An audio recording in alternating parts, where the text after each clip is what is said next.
All right, got some people. Let me get my AirPods on.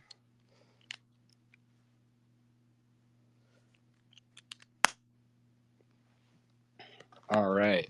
I think these are all hooked up. Let's double check. Yep. Nope. Yep. There we go. All right. Well, I don't have too much planned right now. I just figured I'd do another one of these. Um, but I wanted to read this. I had for sure on the docket here.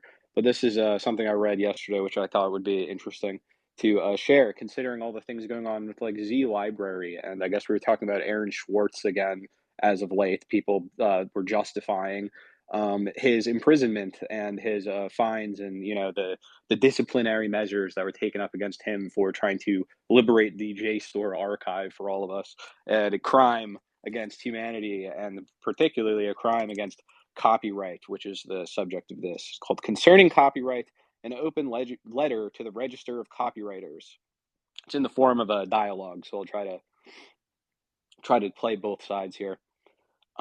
Dear Sir, I have received your excellent summary of the innumerable statutes and substitutes and amendments which a century of Congresses have devised in trying to mete out even handed justice to the public and the author in the vexed matter of copyright. And, in response to your invitation to the craftsmen of my guild to furnish suggestions for further legislation upon the subject, I beg to submit my share in the unconventional form of question and answer.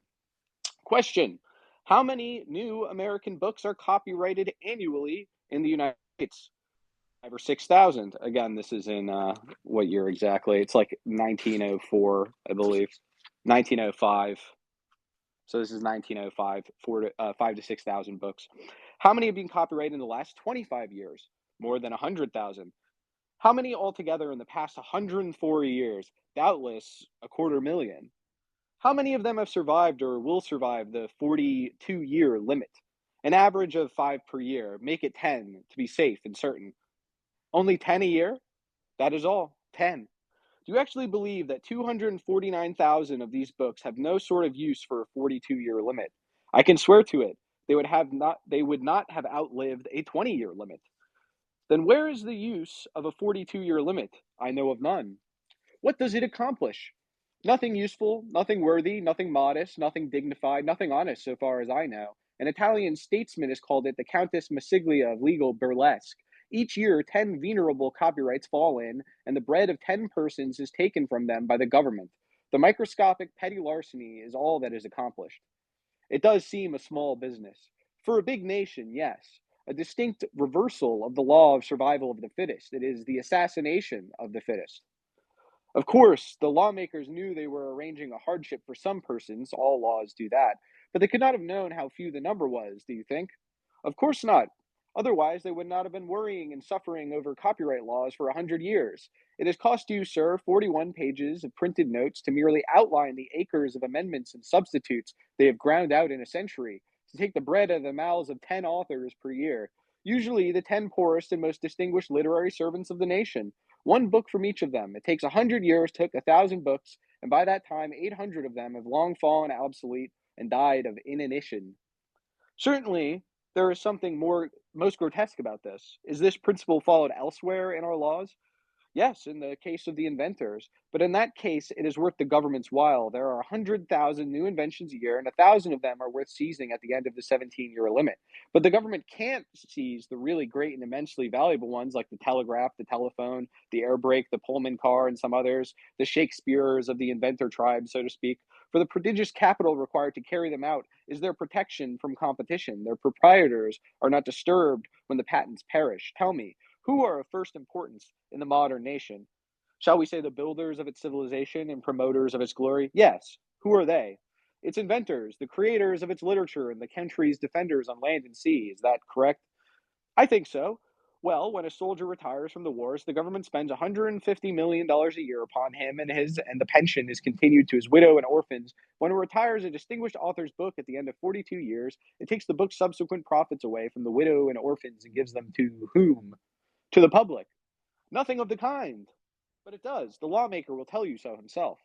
Who deceived the lawmaker with that limpid falsehood? Falsehood?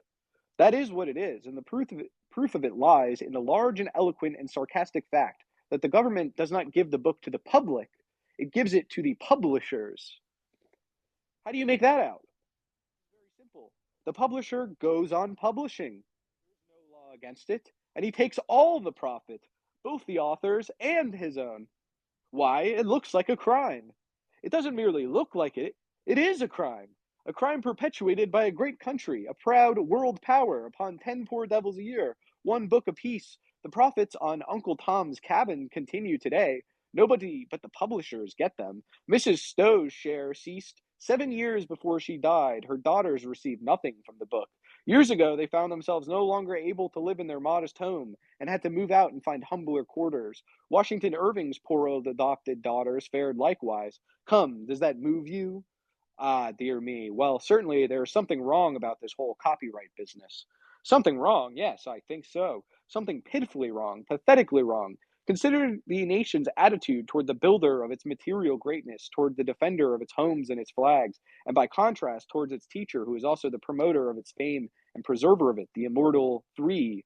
Behold, the spirit of prophecy is upon me, and a picture of a future incident rises upon my sight. You shall share the vision with me. The president sits in state in the White House with his official family around him. Before him stand three groups. In the first group, Edison, Graham Bell, Westinghouse, and the other living inventors, and both back of them, dim and vague, the shades of Fulton, Whitney, Morse, Howe, Erickson, and others. In the second group stand Dewey, Schley, Miles, Howard, Sickles, Chaffee, together with a private soldier and sailor representing 200,000 fellow survivors of the bloody field, the sutler's tent, and the teamster's camp. And back of these, the stately shades of Washington, Paul, Jones, Jackson, Taylor, Scott, McClellan, Grant, Sherman, Sheridan, Farragut, Foote, Worden, Sampson, and others. In the third group stand three or four living authors, and back of them, with averted faces and ashamed, loom the mighty shades of Emerson, Bancroft, Bryant, Whittier, and behind these, dim and spectral, the shades of Cooper, Judd, Irving, Poe, Hawthorne, Longfellow, Holmes, Lowell, Harriet Beecher Stowe, Parkman, and others. The president speaks.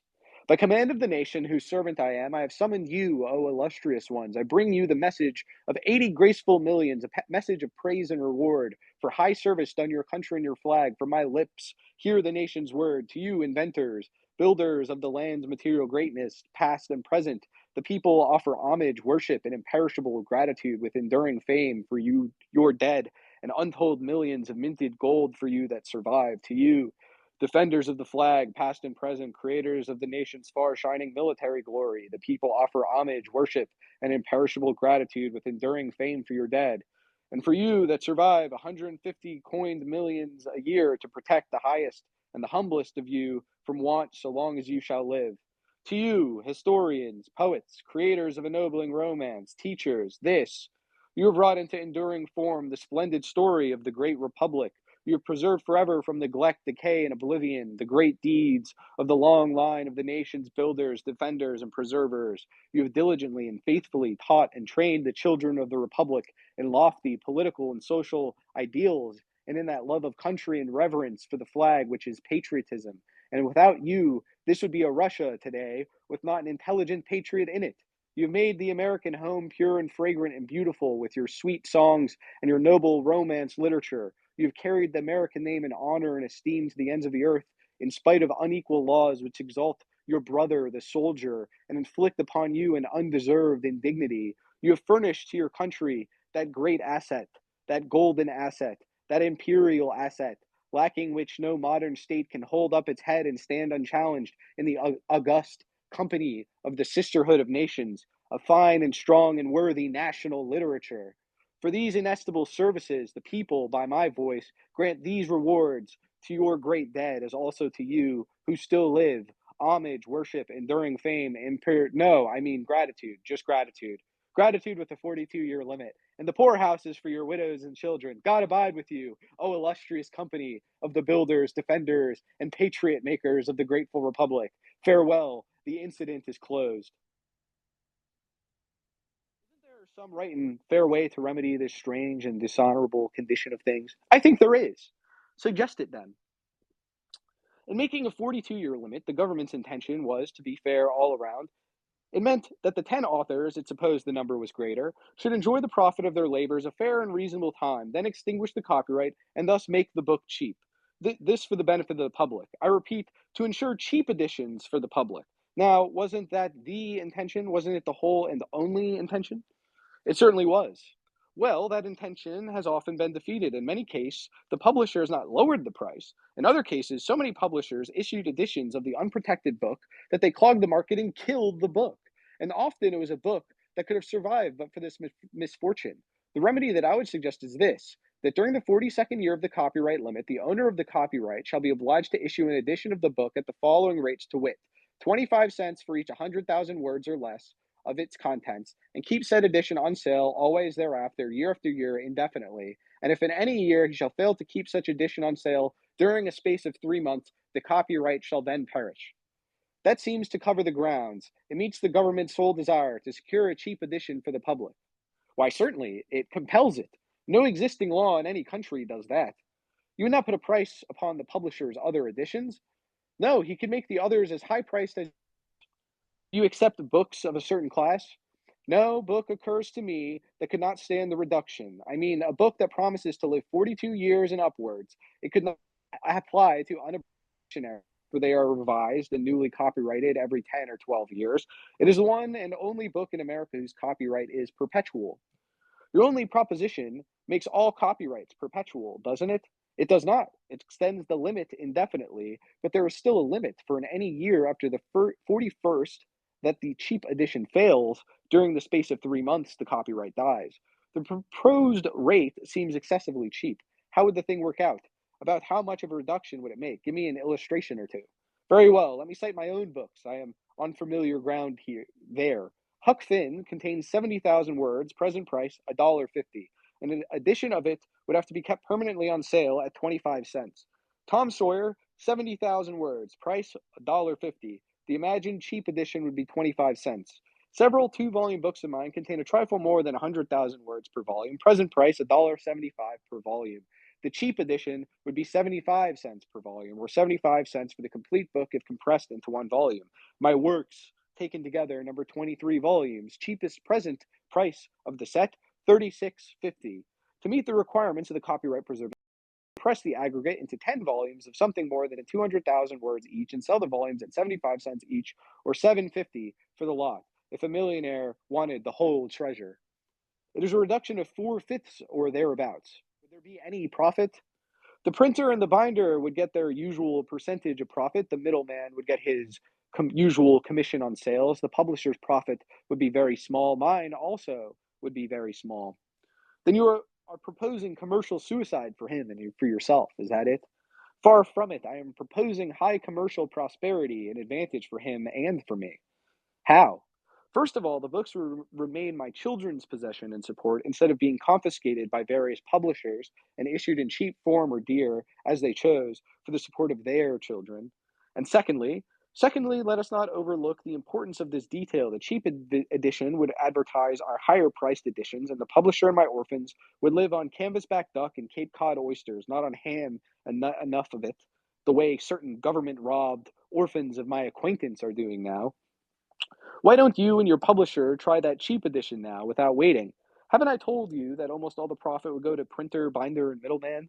And has this government ever heard of a publisher who would get out a dirt cheap edition without being compelled to do it? The government has tried persuasion for many a year in the interests of the public and achieved no cheap edition by it. What I am after now is compulsion. Are you guessing at cheap edition possibilities, or are you speaking from knowledge? From knowledge and experience. I know what it costs to make a book and what it costs to sell it. If your figures on cheap editions should be challenged by the trade, how then? I could prove my case and would do it. Very respectfully, Samuel Clemens, in parentheses, Mark Twain. I think that one's really interesting because he's basically like, if we followed his laws that he wanted for copyright, then all of these editions would just be free now. Like we actually, so like, he's saying you can't compel publishers to print things for cheap. Well, these days, you can't compel them to give shit away for free when it's infinitely available. Like they have infinite means to give away all of this stuff in their catalogs for free, all of these things that they won't republish, but they own the expired copyrights to, etc. That they won't republish. They also won't, put them out for free. It's pretty funny. We've how copyright law works developed in that time. I think it's also interesting that Twain basically preempt, like, you can see where a lot of Twain is this like proto Fabian like sort of socialist in a way, where he equates the service of like the creative class, the Imagineers here, the like him, like the writers of things like Huckleberry Finn, etc. They're due a service that is not unlike the military industrial complex, right? They provide the national literature is actually the most important thing. It's the most important thing is to have a respectable culture, a culture that people seek to emulate or see as being valuable in some extent, and that's on like the global stage. So he's saying that he's actually done a great service for the American nation geopolitically in his writing and his touring, etc. And that this is something that's not recognized. Uh, that this is the service that they provide, and they still provide this to this day, obviously, which is why we treat like the I was thinking we could, if we wanted to extend on the Mark Twain, I don't know how dangerous I would like to get today, but back in the day, back in the late night in the 19th century, in the early 20th century, everybody wrote an essay about the Jews. Literally everybody. Everybody wrote an essay about the Jews. It was one of the things. It was a subject of conversation. The Jews, the Jewish question. What is it? What's up? What's going on there? Like literally everyone talked about it. It was a subject of conversation. It's become very taboo, and so now people would like look at an essay like this and call it like see in it the signs of like the forerunner to Nazi anti-Semitism or whatever. But I might read that if people are so interested, because he has an interesting take on it. His is quite like Marx's, but Twain is also devil's advocate in this sense, and he makes some interesting arguments.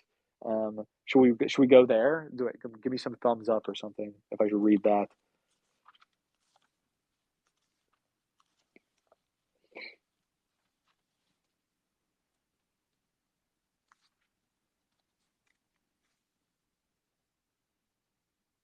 Like he's like writing about the Rothschilds and stuff.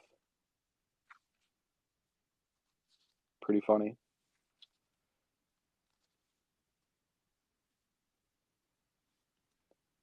You note here's I'll just read a little piece for me right here. You note that the crucial point of the mentioned agitation, the argument is that the Christian cannot compete with the Jew, and that hence his very bread is in peril. To human beings, this is a much more hate-inspiring thing than is any detail connected with religion. With most people, of a necessity, bread and meat take first rank, religion second. I am convinced that the persecution of the Jew is not due in any large degree to religious prejudice. It's a class antagonism. Anyway,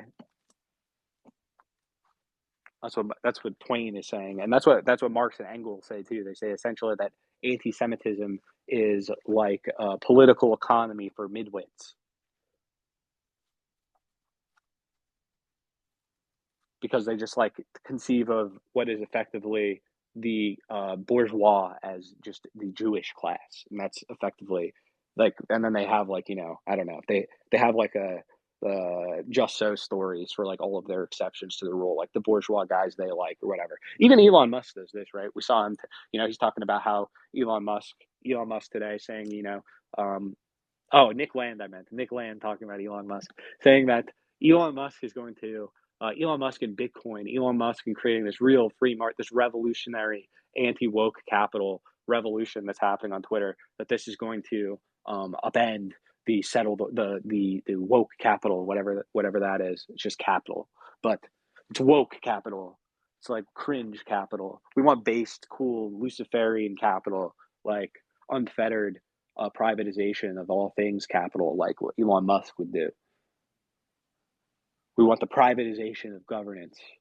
We return to the ancien regime, the technocratic ancien regime, the eugenic elite of Mars. Mars, the Mars cult.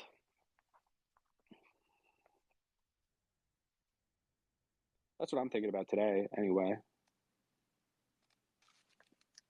What are you guys thinking about? Someone can talk to me. I'm just looking for poems to read.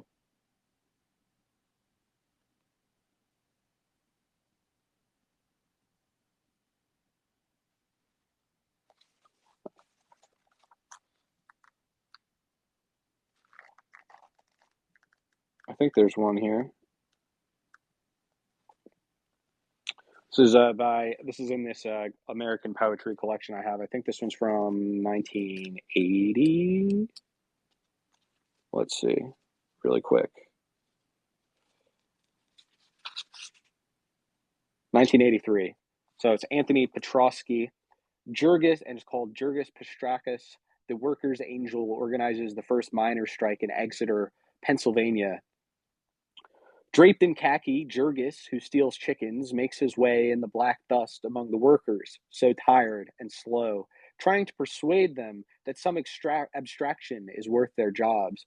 Jurgis, with fireflies in his head. The old women sipping from a little bottle of whiskey shake their heads and pray to Matka Boza, Virgin of Virgins, to deliver us from this affliction, this crazy man who tells everyone God is not good enough to them. The girls don't sing on the steps anymore, Matka Boza, and there's the tune Jurgis's troublesome bones play. When the sun reaches the highest place in the sky, everyone stops and eats while the good Lord of the day spreads his shadows over the dreams of his people, the hot bodies in the mines, the streets where nothing moves until we stir like flies. Tomorrow, the angel of his own Lord, the weight of his passion, digs his own grave, inciting the miners to riot in Memorial Street, where the troopers kneel hunched over their black Fords, tipped off, waiting.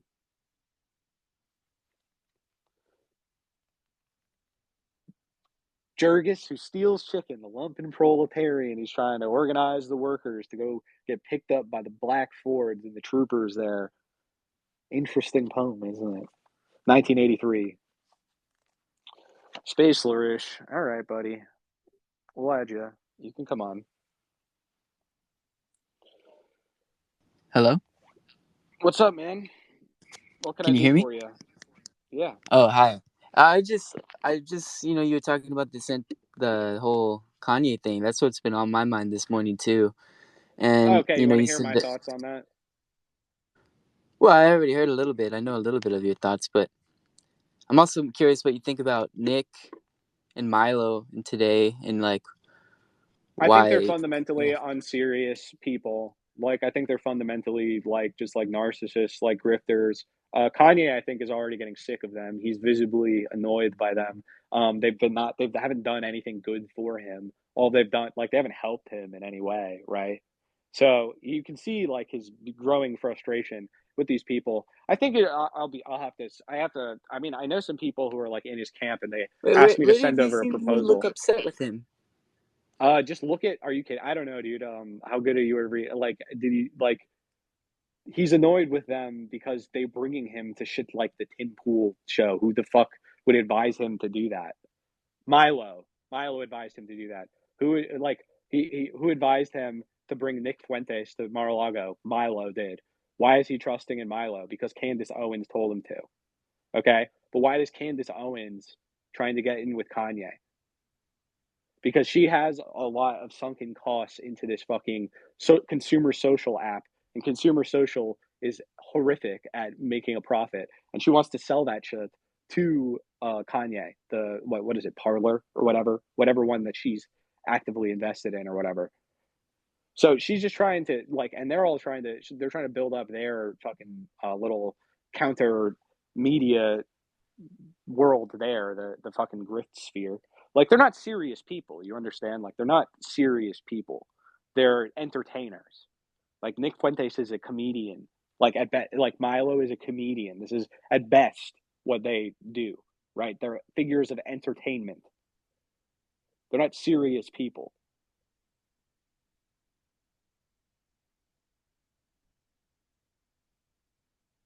I don't know. I don't get that impression from them at all. I think that Really? no. What have they done seriously? Like what seriously have they accomplished?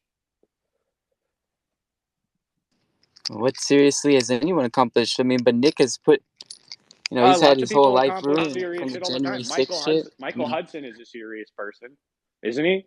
You know, there are serious people who do like actual, legitimately valuable things. Are there not? Or is everything just like equally valuable? Like if you can get a lot of attention, that means you've done something. well, I mean, just because they haven't necessarily done as much as, say, a Michael Hudson doesn't mean that they're not Well, serious but I'm people. saying, what have they done at all?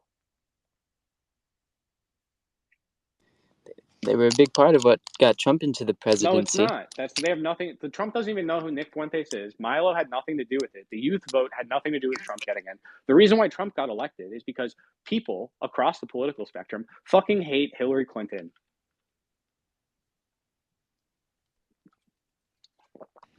Talk radio got People Trump like, elected. Talk radio got Trump elected. Talk radio guys got Trump elected. Okay, not fucking people watching Sargon of Akkad on YouTube. They have nothing to do with it. They accomplished so do you nothing. think that Ye is also an unserious Who? candidate? Like, because I Yeah, no. think that he Ye really is not is, actually probably going going. to win. Ye's not actually running for president. He Why might do you say think he that? is because he doesn't have a party apparatus. Like we're talking about serious reality here. Do you think he's actually running for president? Like you think he's actually like putting together like an or like the type of people that would run and actually capture like hegemony over the largest empire? Like, are you fucking joking? You're telling me you think he seriously No. is running for president? Yeah. I'm sorry, but that's just delusional. Like he's not. Like I respect what he's doing. What he's doing is like this is a way. It's like effectively a way to always be relevant in the media. He's trying to accomplish sort of like cultural ends here, but he's not going. He's not running for I president. don't think so. I think he's trying to win. I think he sees what's happening to our country, and he also sees what's even happened in his own Okay, life, but to is his that own what? But family, how like, how do corrupt his own people family is, and actually he wants to win? make it better. And he's a creative visionary, even way more so than Trump. He's already brought more Do you really manufacturing think back to the United States than Trump probably has. so? You really think this guy, this is the guy, he's gonna like somehow through what means is he going to take out the two-party system that we live in that's been pretty fucking stable for how long, like, but for game theoretical means, like you really think that this is just gonna change, like, through what, through pure media spectacle? That's it. Like all you have to do is like, what you think he's gonna win the presidency? Like I'm just being serious. Like be like we can talk about things like as memes, etc. Like the meme of Kanye being the president is a good meme, but is it serious? Yeah, I don't see why not. And if anyone could do it, if anyone could break the duopoly of the two parties, it certainly is him. I don't think that's But true. also, we're kind of taking it for granted that he is going to run as an independent. I would like to see him run as an independent because I do think that if anyone could break the duopoly, it is him. But He's there's not still going. a You do you possibility he understand? might run Do as you a understand what the Republican. actual like composition of America is? Like, do you think that like the majority, like he's going to? It's just. I'm sorry, but it's just naive. Well, like, what do you mean? What That's do you not mean about the Kanye's not going to composition of be the America? president. Well, I think you could see when you talk to people and you organize, like you can see the Libertarian Party of New Hampshire, you see the Yeah, infrared all of community, these you like see all these core different like types of fringe people elements who, that do not have a like a large base, do not have a large like media infrastructure, do not have a large means of like actually doing this, do not have any means of patronage. Like there's a, like it makes no but now sense. like You're it all, effective. Kanye is a great character that is kind of a coalition of like all those different people coalescing into a single You person. could say this was like Yeah, maybe something that's like a prototype of things to come in the future, or that it would be beneficial in some way. But this notion that he's actually going to like have any shot whatsoever at being the president is just naive. I don't think so. I don't think so. I mean, he's the most powerful and successful black man that we have ever fucking seen, and he's a creative visionary. If anyone could do it, he could. Why like that's just like this circular argumentation. We're talking about reality, right? Yeah. Okay, so in reality, is Kanye going to like win the nomination from any of the two parties that actually exist. And I like, hope not. I hope he runs as an so no, independent. he won't. Okay. When has an independent won the presidency? Hey man, just because something hasn't happened doesn't mean Okay, it can't. so And you're this also time, throwing out the this baby with the time, bathwater. You might this make a new time, independent party. this time, we're going to completely upend American history in its entirety. Why not? And it Things are worse completely. now than ever before, Logo. Our Do country you is just falling okay? apart. Well, why not just believe that everything is rainbows and sunshine? Okay, Because like that's not because what we I'm don't want to saying be at all. It's naive. silly for you to even mention. It has nothing to do with what I'm saying. No, but you're like saying You know, that it's like you just have to no one's saying that effectively things are buy rainbow and into sunshine. this completely absurd concept, which could What only else? They have be. nothing to lose. America has nothing to lose. We could vote You for the don't like. Republicans and the Democrats again, and You're things are just going thinking. to be just as shitty. So why not? I'm not You're saying that, thinking in oh, terms I'm of memes. guaranteeing Like it's going to happen, but this this idea of isn't real. there's no chance at all that There's Kanye can literally win. no chance. It's completely naive. I think you're being There's literally ridiculous. no chance. Yeah, I think that that's quite ridiculous for you to say. No, There's it's not. definitely a I think it's chance. absurd to say the opposite, honestly. I love Kanye. I'll defend Kanye, but the idea that like him running for president has ever been anything more than performance art, like at best, is just naivety. What are you about? Okay, so maybe you might think that, oh, he can't win and everything, but do you think from Kanye's perspective, do you really think that he's just running, oh, for his own gain and for his perspective, for him to No, be in the he's not even media and to be saying about the relevant? goal being. He said that he says himself the goal is not for him to become president. His whole goal with all of this, running for president, is a very classic way of like staying relevant in the news, etc. It gives you. It's basically like a means of like having a new channel of like public relations and marketing for Where did yourself, you say etc. that? Because I just saw him say when a day or two ago when He he was said wearing that the that big point that American he's jacket trying that to he do said that is that he he just would wants love to Trump to win, but stay. he doesn't think Trump or anyone else can be a leader. He thinks he's the only person who could actually do this, and he doesn't necessarily even want to do it, but he knows that he's needed. And that's what Trump was saying in 2016 too. And I think Yeah, like but this is not good for Trump is Kanye more as far as corrupt. his public Trump had persona. shooters. Okay, Trump is not okay. So the thing is that Kanye is not actually the type of guy Trump is. Okay, he's saying that himself in these interviews, Yeah, right? he's He's like, better. I only just because he's like an actual person from like a lower class who made his way up. So he still Yeah. tries to like consider the things of the people. But that's the difference, right? The reason why Trump wins is because he's not from there. Why? Because he's a landlord, because he's a real estate developer, because he already has all these connections amongst these interests and capitalists in New York City for so many fucking years. To say that him and Kanye have the same level of like political capital to put together like a campaign run or something is just absurd. The reason why Trump won is because he was corrupt and honest about his corruption. That's the reason why he won. Trump can't win again. Also, by the way, that's a ship has fucking sailed.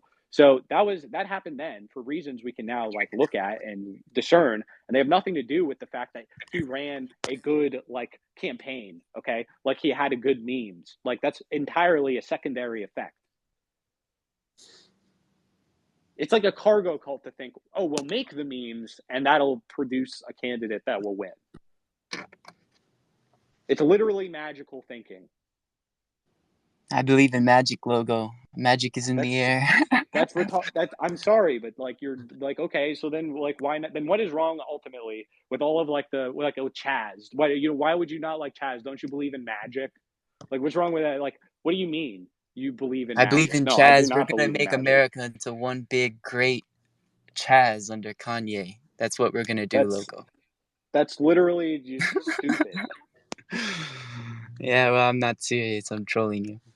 Oh, I'm not so gonna. actually, I can't tell when you're being serious or not because you're not being actually serious at all. I Are don't you? think When you're you say being that that Kanye is serious. going to be president, You're just putting it I'm down being as if it's entirely something that can serious. completely not happen, I'm and I telling think that you that's how I see it. unrealistic. I'm telling you what I see. That's what I'm telling you. And you're not telling me what you see. You're telling me what you envision, what you imagine. I'm just telling you what I see. Okay, in reality, not like in this hypothetical universe where like everyone's going to go out and vote for a third party and complete, and like we're going to have this wow, and like the day after it'll be the Jesus himself will Well, come by. it's interesting that so far, now it is very, very early, but so far Kanye is the front runner. No one else is talking about Trump, even though Trump declared. No Okay. one So is talking how do about you any of the. how do you know what a No one front cares runner about is? Biden. You're talking about the discourse. You're just talking about who people are talking about.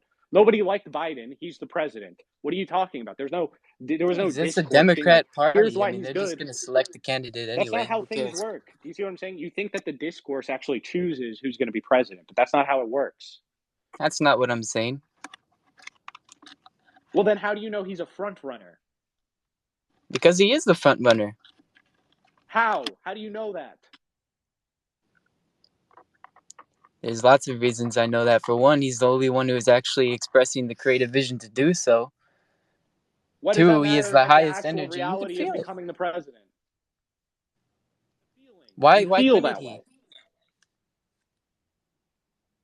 And you I could told feel you a he million can't be. reasons why. He doesn't have a party apparatus. He doesn't have any patronage. Like, do you know, like, do you understand real politics? Like, you have to have like things to like give.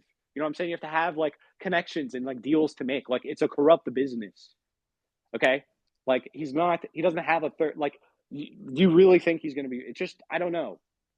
You're not being serious. You're saying you have a good feeling about like the idea of it. But that doesn't say anything about reality. You're basing reality on things that have already happened. You're saying, oh, well, just Yes, because on he history. doesn't have a Yes, party, he yes, doesn't have yes. this, he can't win. But Through a for one, judicious study of we don't reality. even know the details of what could happen yet. Because, for instance, he Okay, could well, we join the don't know. Well, we Republican don't know. Party. Well, we don't know Two, if he the could start his baristas own won't. party. He We already don't know had what's his going own to party happen. and his own connections with Elon Musk a few years ago.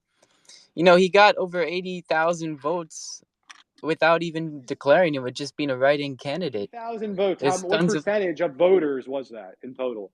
a very small percentage, but to What's do that percentage and just exactly? run, it's very impressive. There's lots of opportunity here, and I think you're Yeah, just it's pushing it down impressive into if the you're dirt looking on like, okay, as let's something that iterate can't this even over the happen. next 50 years. It's impressive if you're I'm like, okay, we're gonna iterate this over 50 fucking years until we actually can accomplish something. Yeah, but we're not going from 0 to 100. Like, just because we'll have a celebrity on board. Oh, all of our concerns are gonna go from 0 to 100 because a celebrity is on board. No, no, no, no. That's not what I'm saying, Luca. And Kanye West is not just a celebrity. Mr. Ye is a creative visionary, logo. We're going to be making a beautiful, Okay, great yes, new America. we have a lot of creative visionaries, but he also happens to be one who is a celebrity, i.e., like he draws media attention. There are a lot of creative visionaries you never heard of because their tweets and their interview appearances, etc., don't matter to the discourse, right? Am I wrong? I mean, they're probably just not as relevant and as important as What do you mean Mr. by relevant? Relevant Kanye to who? West. Relevant to me? To you. Okay. Yeah. If I haven't seen them, then clearly they're Who not you like relevant or to me. whatever. Then they're not relevant to you. Well, so you don't Yeah. think so? People you don't know are not relevant to you. If I don't know them, how would they be relevant to me? That's interesting. That's interesting. So you don't know the existent other people who you are not aware of do not matter to you. They might have an effect on me, but why would they? I mean, why would they be relevant to me? Why I would don't I be feel like you talking about mean people I that. don't know about? It's not even a possibility. Well, that's what you're doing when you're talking about all of this because you're pretending to know these people. Have you met Kanye in person? Do you know him? No, Okay, so you don't know him, right? So you're saying that this person who you don't know matters to you. I don't But know you. I don't know a lot of people. That doesn't mean I you're can't know talking something to me, about them. which is more than you have with this other person who you think you just assume is going to become the president somehow. I'm not assuming that he's going to become president. I'm saying that there's a possibility that he might be, and I think that you're just kicking it in the dirt. And also, I think you Isn't also there a have a false possibility that the perspective on world what ends Ye right is now? even doing with this. You're saying that, oh, Ye is just doing this as a public campaign to It make is. himself more relevant, No, but it's I not. don't No, even it's think not that to make that is the himself more case. relevant. You didn't let me finish. You didn't let me finish what I was saying. The whole point isn't for Okay. him to become president. He said this himself. He says himself, what is his goal here? Is he is trying to be a vessel for God's action in the world. And I think that he's actually doing a better job of that than in like becoming the president. This notion that those two would be the same thing, I think is absurd. I think that he's burnt like a lot of his institutional capital, like very publicly, Oh, yeah, definitely. so that he can just so that he can speak the truth, right? And he just wants to Yeah. say what his actual experiences are in the world and like defend his interpretation of things. And he's willing to sacrifice everything on that end. And I think that is a very admirable thing, Yeah, me right? too. So the Well, that's means by why I which he's like him for doing that, president, the Logo, is because means I by which believe he's that doing that a true is he's a also truth taking teller and out someone who is really he's not also playing taking the out game and of politics, destroying but is saying all of what is these, needs to be done. Is that's the type of leader that we need. wiping out all the remnants of this whole 2010s discourse right now. Like it's like this false unity that was built up in this coalition, this coalition that ostensibly existed, the anti-woke coalition or whatever. Turns out there's no such thing. Turns out there is no unitary figure here. It's all cannibalism all the way down. Okay, that's what he's going to find out as this progresses, is that actually there's no difference between the Canadian trainer who is a fucking like MK Ultra whatever the fuck. There's no difference between that guy and Milo. There's no difference between that guy and Nick Fuentes. It's all the same fucking thing. Really? That's quite a Yeah, it pessimistic is. view. It is the truth. That's the truth. It's all the same fucking thing.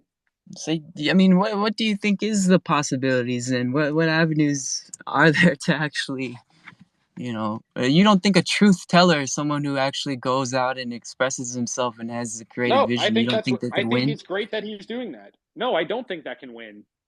We know that it doesn't win. Have you read the Bible? What does Jesus win the election? No, Does Jesus he? doesn't win the election, but he wins the race, Why man. not? Why didn't he win the election? Why didn't the mob vote for Jesus? Why not? What did he do wrong, really?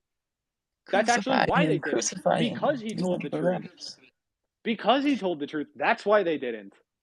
Well, I hope that you're right. I mean, I would prefer to see Ye, be that kind of character. I just hope that that is also enough to form some sort of leadership within our country. I hope that he doesn't be Do you want to crucified know for the do good you that he's doing. understand what a long path we have to go? Do you understand the actual gravity and seriousness of like what it is we're actually up against here?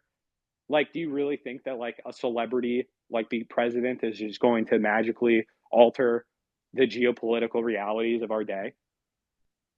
That they even have the No. power to do that? Well, we clearly saw with Trump that you don't. Yeah, so then why would we think that just doing it with someone else is going to change it? Well, Logo, that's definitely not what I'm saying. I'm I not know that's saying what that I'm saying. everything is going to be solved just if Ye becomes president, but I'm just saying that, there's the I'm opportunity saying is even there. entertaining the notion is childishness.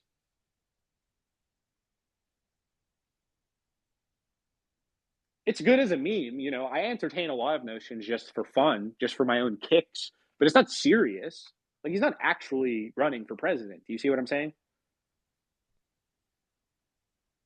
I think he is actually running for president, but you're right as far as in that yes, he's doing it for God and for a bigger purpose than just being Yeah, so he's president. not And really running for president. Running for president is a part of a larger thing that he's doing. yeah, sure, I agree with that. Okay, so that's why I'm saying he's not really running for president. It just looks like that. He's Well, it's a trying to part make of it it. look like that. He's trying to make it look like that as a rhetorical move, right? As a means of giving himself a platform from which to speak from. There's a lot of people who've done that. A lot of people will like it's like a very common thing in American culture where people put together a pretty fundamentally unserious presidential campaign in order to Well, speak yeah, that's about what what Trump did several to times, right? campaign on their issue. No, Trump didn't do it unseriously. He actually didn't do it. He only did it when he knew that he would win, which is what he said. Because he knew that he could, because he has the connections to do so, because he's a fucking real estate developer in New York City. Mm.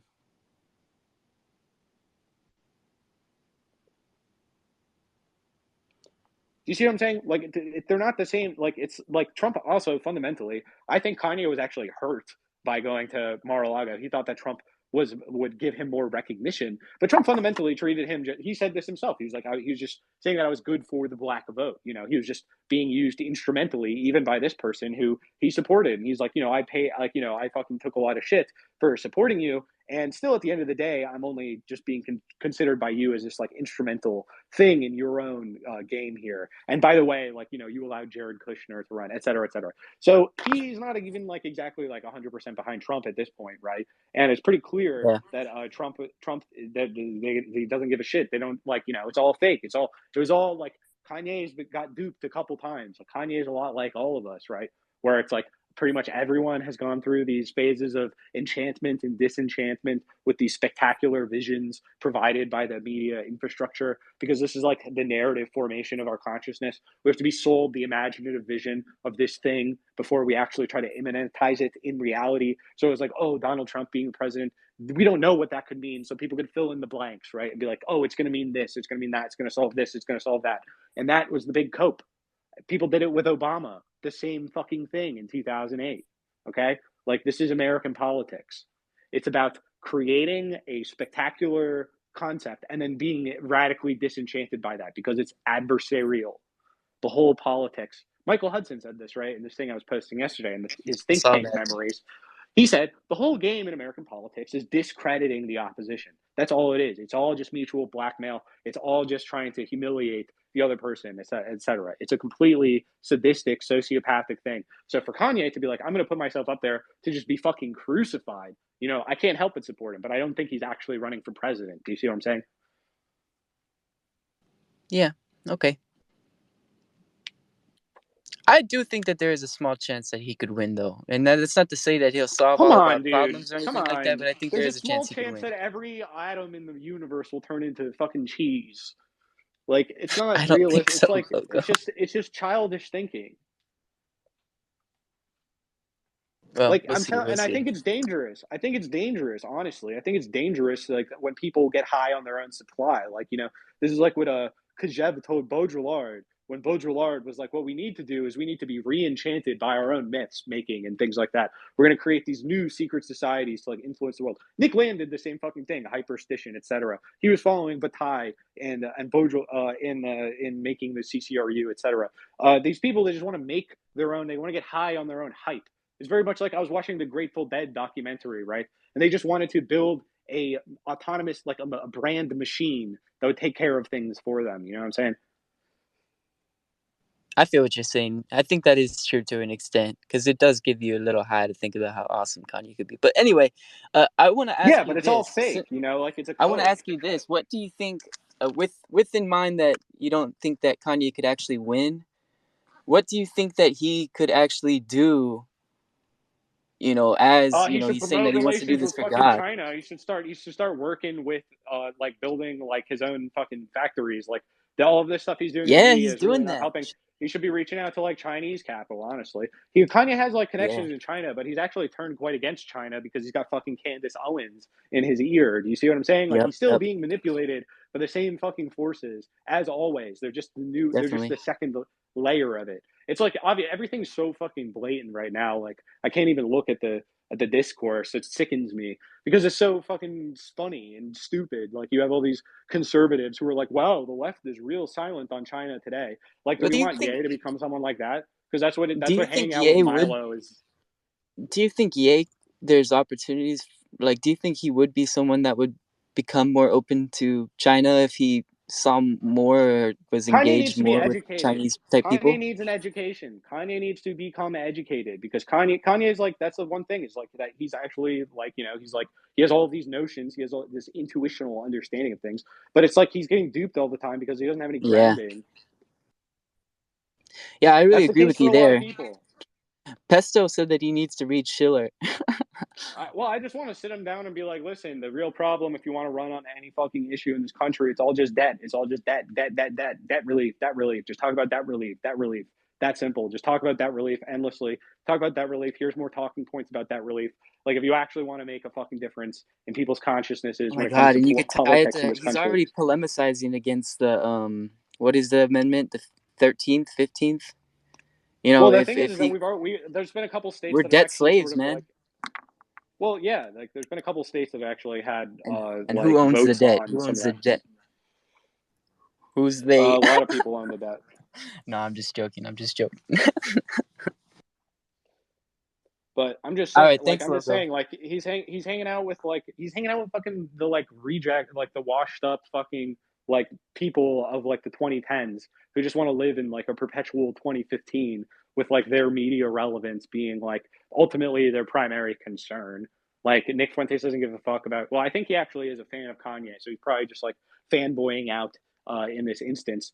But like, is Nick Fuentes like a fucking person who's like educating anyone about anything? He's an entertainer. Like, he's not even like that. You know what I mean? Just like doing these like kind of like washed up like 2010s like poll jokes. It's like very. I don't know. It's like it's not that interesting, right? But it's like this, why does this tier of grifters exist? It's just like purely to like yell about the other set of grifters, and like they're all just out for the same fucking thing. Man, Logo, it'd be cool if you could somehow get into the Ye campaign.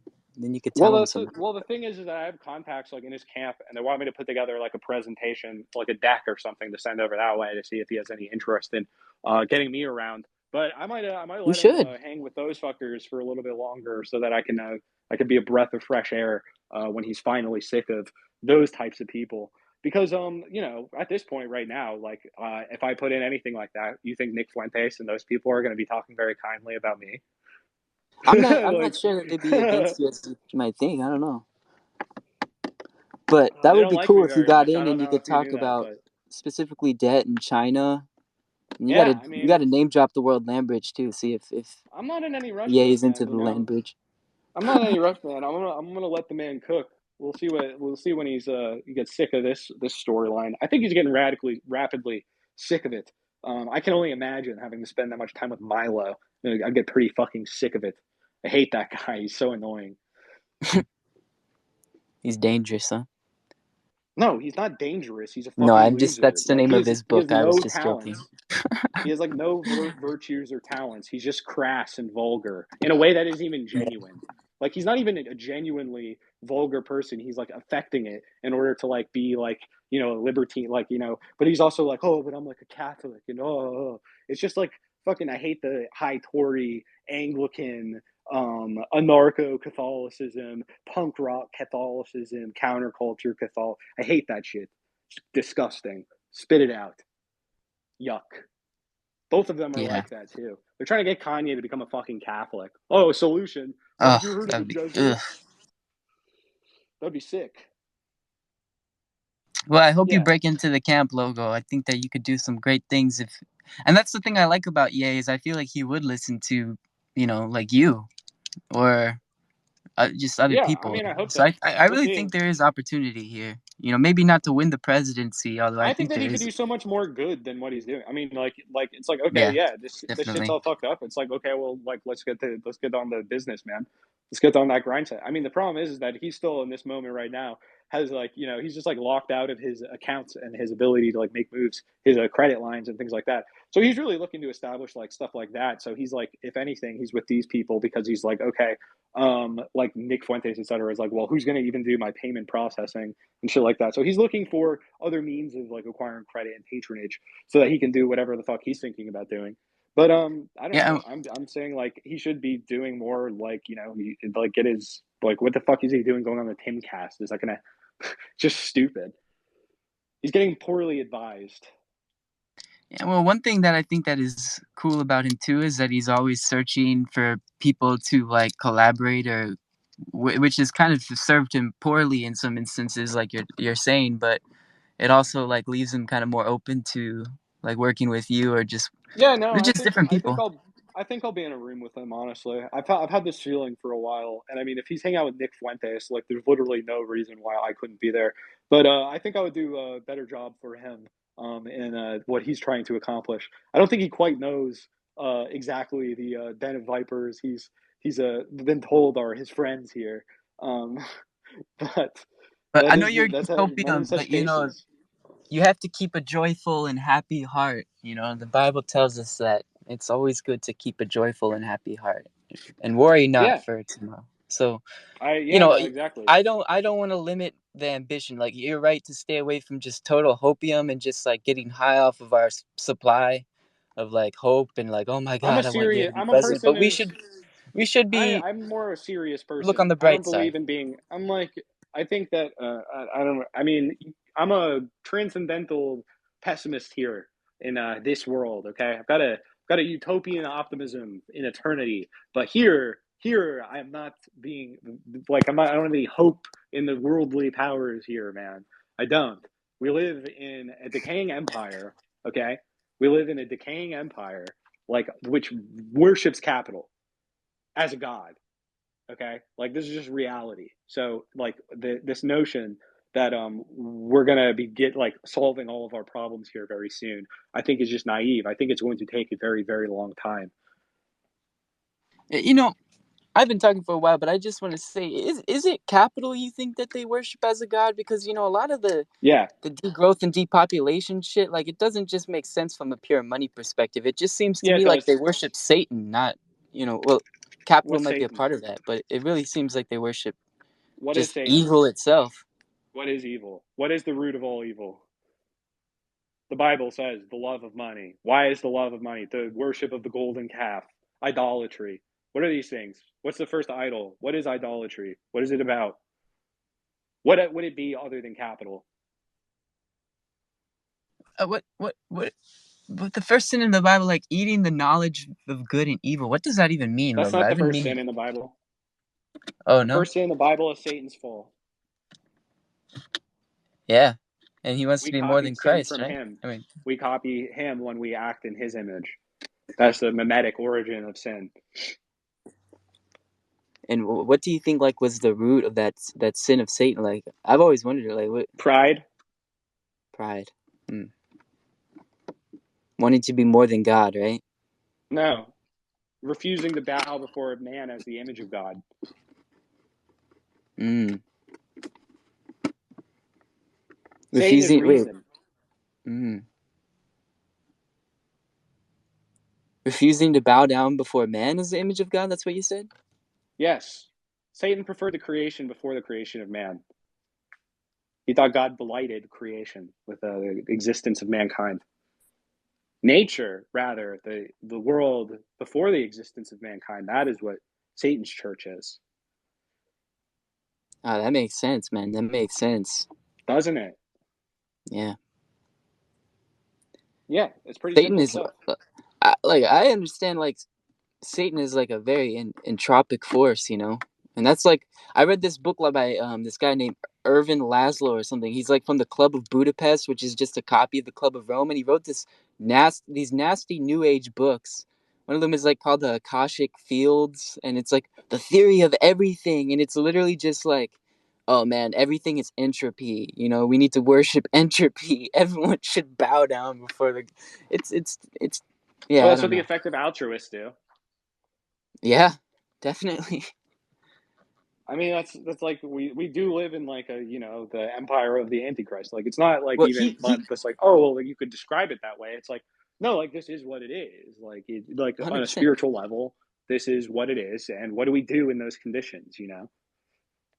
Well, this guy also wrote this book saying you could do good in the world or something like that was the name of it, and it has an introduction by Gorbachev, and he basically says that we need to use, and this was written in like 2010, so it seems almost kind of late on this, but he was basically saying we need to use all of our NGOs to push for the sustainable goals, and we need to use the internet to do so, and it has like a foreword by Gorbachev, and it's just like they're trying to Yeah, you got start all this the like new Fabian age, man. technocrats.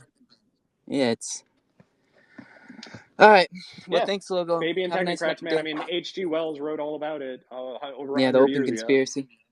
Yeah, the Open Conspiracy, New World Oh, Order, million there was things. this World fucking Brain. book that was on Obama's list of like his favorite books of like 2019 or something. It's called Ministry for the Future. And it's like a sci-fi book where like, okay, the climate crisis is like totally out of control. And so the central bankers set up a ministry for the future, which is like they organize the climate, like they come up with a digital carbon sequestration dollar, which basically they say like it makes it go from taking oil out of the ground being the most profitable thing to leaving it in the ground being the most profitable thing to do. And then they also organize like this shadowy like terrorist organization underneath the Ministry for the Future, where they on one day they take all the different planes across the world and they basically do 9/11s all over the world, and they sabotage trains and they turn off the internet all on like one day. And this is to like push us into the new Mother Gaia climate just transition, you know. And this was a book that Obama said was one of his favorite books. So inspiring, such a great book. Yeah. Why It's wouldn't it like be a if you worship modern day Satan? open conspiracy, like H.G. Yeah, Wells nothing wrote. is Like, it's, hidden, guys. You know nothing's hidden, right? It's all out there. That's like what the funny thing when these people yeah, are with the freaking out about Balenciaga shit, they just Balenciaga. fucking did Because it. guess what? That's not the first. This is not news, okay? Like this is what that's part of the brand image they're selling is this notion of like belonging to the elite who are above the laws of good and evil, right? Where it's like if you're a true Nietzschean, then like what issue would you have with the Balenciaga shit or whatever, right? Because it's like, and like that's like why the anarchoids, etc., defended it, because they're like the real Nietzschean individualists who believe that all Yep. law can be like transcended in this sort of the in will, like if you really want it, then you should do it. Fuck the law, etc. So that's ultimately what they're selling, and it's a very popular notion because that is what we are trained to do here. Is we're trained to just follow after our own lust, to seek after our own habitable enterprises, to consume as much as possible. But on the Yeah. flip side of that, because that is the case, what you then have is people who go, ugh, all of this consumerism is disgusting because too many people want too many things or too many desires. What we need is to cut down on the amount of people who have desires so that we have population, but not too much such that everyone's desires aren't fulfilled. We want a society of a small elite who have all of their desires fulfilled. That's the only life worth leading, is one in which you have all of your desires fulfilled instantaneously. Yeah. I mean, when I read the 40 Days of Sodom or whatever that one is with the libertines and the French like house out in the fields where they just rape and murder and torture these children, that was like what opened me up to like realizing that like, and I love the spaces you were doing about like how anarchism is the real fascism, because because it's just so blatant, like it's so Yeah, true, like, and those anarchists, they are literally fascists, like in a state of anarchy might really does like equal right, you know, like at that yeah, point it's totally yeah. evil. That's yeah. Well, It's the that's opposite of Christ, complete opposite of Christianity. yeah, exactly. Yeah, no, it's all like it's real. Like it is like the empire of the Antichrist. Like it is an active evil in the world, and it's not going to be defeated through just wishful thinking. But I think that that's In one of the fact, it's not going places. to be defeated in our lifetimes at all. In fact, we're far from the end here. In fact, it's not up to us to end it. I think that that's why a lot of us maybe get caught up in the hopium, is because we just see how evil and nasty and disgusting it is, and we want change, we want Christ, you know, we want to live He's right in a there. He's right beautiful there. He's right there society. the whole time. He's right in front of you at any time. There's no this separation. That's the thing. Is like if you can't see the good in the world, you can't see all of this coming to fruition. You can't accept that this is the way the world is. Then you're like, what are you gonna do? You're gonna like in your pride, you're gonna like try to do what? But that's why I love Leibniz, because we really do live in the best possible worlds. All of this is a part of God's plan, but it's just sometimes it's easy to lose sight of that, amidst it. Yeah. No, but that's exactly. But the thing, if you think about it, that's exactly the root, the conception that like we live in a sort of anti-providential entropy, where in fact there's not just an absence of God's plan, but God, like the everything in the entire universe is conspiring against us because we're like deserve it, because we're like innately sinful due to our changing of natural law or whatever. You know, our entrenchment over what is natural, or like the state of innocence or something that we were born into ostensibly. Like that's the root. That belief is the root of these people who are like, oh well, that means we need to like have this. We need to like actually actively conspire to change the world into so that it is like under control, our control. Yeah, we need to go from the rules-based order to the based order now. Yeah, but it's not that easy. It's not that simple. Yep, yep. All right, thank you, Loco. All right, man. Peace. All right. Anyone else got any? Gotta just request speakership. We can talk about whatever. I hope that was enough about the Kanye, Nick Fuentes, Milo, Tim Cash stuff, because honestly, I just think I think Kanye is gonna get sick of them pretty soon. You can kind of see it in his face. I would too if I was him. I mean, I did. I feel like it's funny. It's like we're seeing people go through the 2010 storylines in a sort of speed run here. I think it's because we're like hitting diminishing returns on the discourse, where it's like the discourse has actually fundamentally altered beneath everyone's feet, but everyone's talking about things as if it's still like the year 2012 or like 13 or even 2009. It's like we don't live in that world anymore.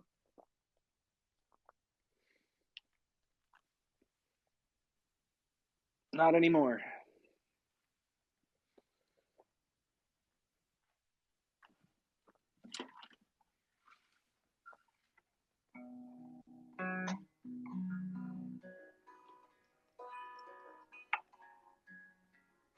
Anyone?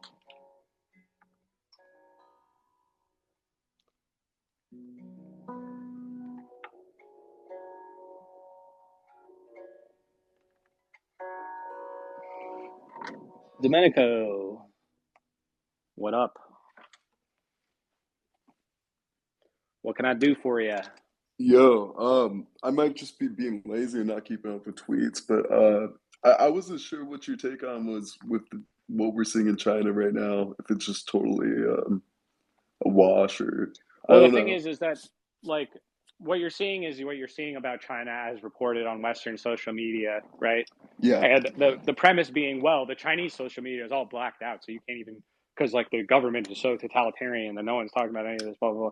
But it's actually like China's a huge country, and just like in our huge country, there are different mandates, different lockdown orders, different like regional federated governances on the local level, etc., who have like run into friction with the people that they're governing under over particular things. Some of them want more COVID restriction things. Some of them want less. Um, it's like any other country.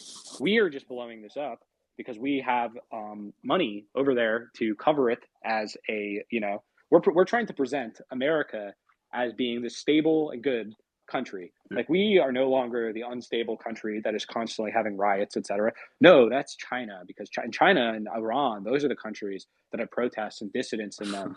yeah. No, totally. That was my take so far. I just wanted to affirm the It's just case. propaganda, man. Like, Yeah, no, I think the troubling case is it's just so clear. Like it's so clear in the news cycle right now to see how much of this is really simply able to be inferred that this isn't matterful or meaningful content, right? This isn't real news in a sense. it's actually like straight up people here, like you can't, like China is the great enemy, and if you don't commonsensically agree that anything we could possibly say or complain about in our government, it Yeah. is still infinitely categorically distinct from, ontologically unique, and so far beyond even comparison to China that the notion that we dare even compare our plight to the suffering of the Chinese under their Asiatic despot is an absurd notion. Absolutely. Yeah, that's why I thought the Namor character was originally. Oh, I don't even know, man. I haven't paid. I'll catch up on all. I catch up on all the superhero movies Nah, nah, nah. like a year afterwards. No, no, no. Fuck that So shit. I'll watch all those like next No, year. I'm just saying, like I at the can't stomach core, too like an many of them. imperialist notion of like kind of yellow fear, right? Who kind of enters during World War II, just chronologically. And Well, it, it's like really yeah, like the 19th century. It's like, well, this particular fear of like the Chinese, et cetera, in America, it goes much further back. yeah, And it's because, like, we actually, it's like a weird triangular relationship between us, China, and the British Empire, that has shifted quite a lot over a long period of time. yeah, Because, like, we were over there, like, training, like, arming the Chinese to fight the Japanese, etc. But then you have, like, splits amongst the generals where, like, one of them's like, okay, let's stop arming Chiang Kai shek to fight communists because we actually want to get the communists on our side to fight the Japanese. And so and then that guy's being called like a commie in like the McCarthy trials, etc. Yeah. So it's like, you know what I'm saying? Like it's a very complicated No, it's situation. insane. And like our relations to China goes back since as long as fucking we've existed. You know, you Yeah. can go back to like Chinese No, they were one of relations the first to here. like Rome and things like that. And it's Yeah. like, yeah, it's just like Yeah. it's so monumental and large, and it's so distinctly other from Yeah. like our forms of history and things. You know, like they can tell a whole story of history without really like, you know, where like all of a sudden like this stuff they invented in like the gunpowder age, right? To like this stuff they Yeah. invented there gets over to these people in the like this island, this soggy island of bankers, and they go off with it, right? And, Yeah. it explodes across the whole world, and like it blows up their country, and they have to put it back together, and like here they are, and it's like, Nah. like they like it's just so it's beyond like we can't handle the fact that like we're not number one anymore. You know what I'm saying? Like there's other Yeah. countries in the world. We're not like distinctly chosen by God to be the No. hegemony Well, of the whole I think world or to a something. point there's a historic superiority in like length of survivability of a culture or a nation, right? And China's been pretty withstanding, it seems. Well, the thing is that China, like, the real issue is that they're doing all of this without going to war. That's what pisses us Yeah. off the most. Yeah, That's what's well, so it's just like annoying. we're all They're just cheating. They're waiting. being gay. They're being gay and cheating by No, like just giving for better a long trade time I was like, deals. no, this is just like smart strategy. They're waiting for the primal point. But I think the prime point would have been like day 2 after Ukraine or some bullshit like that, when the media spectacle is high.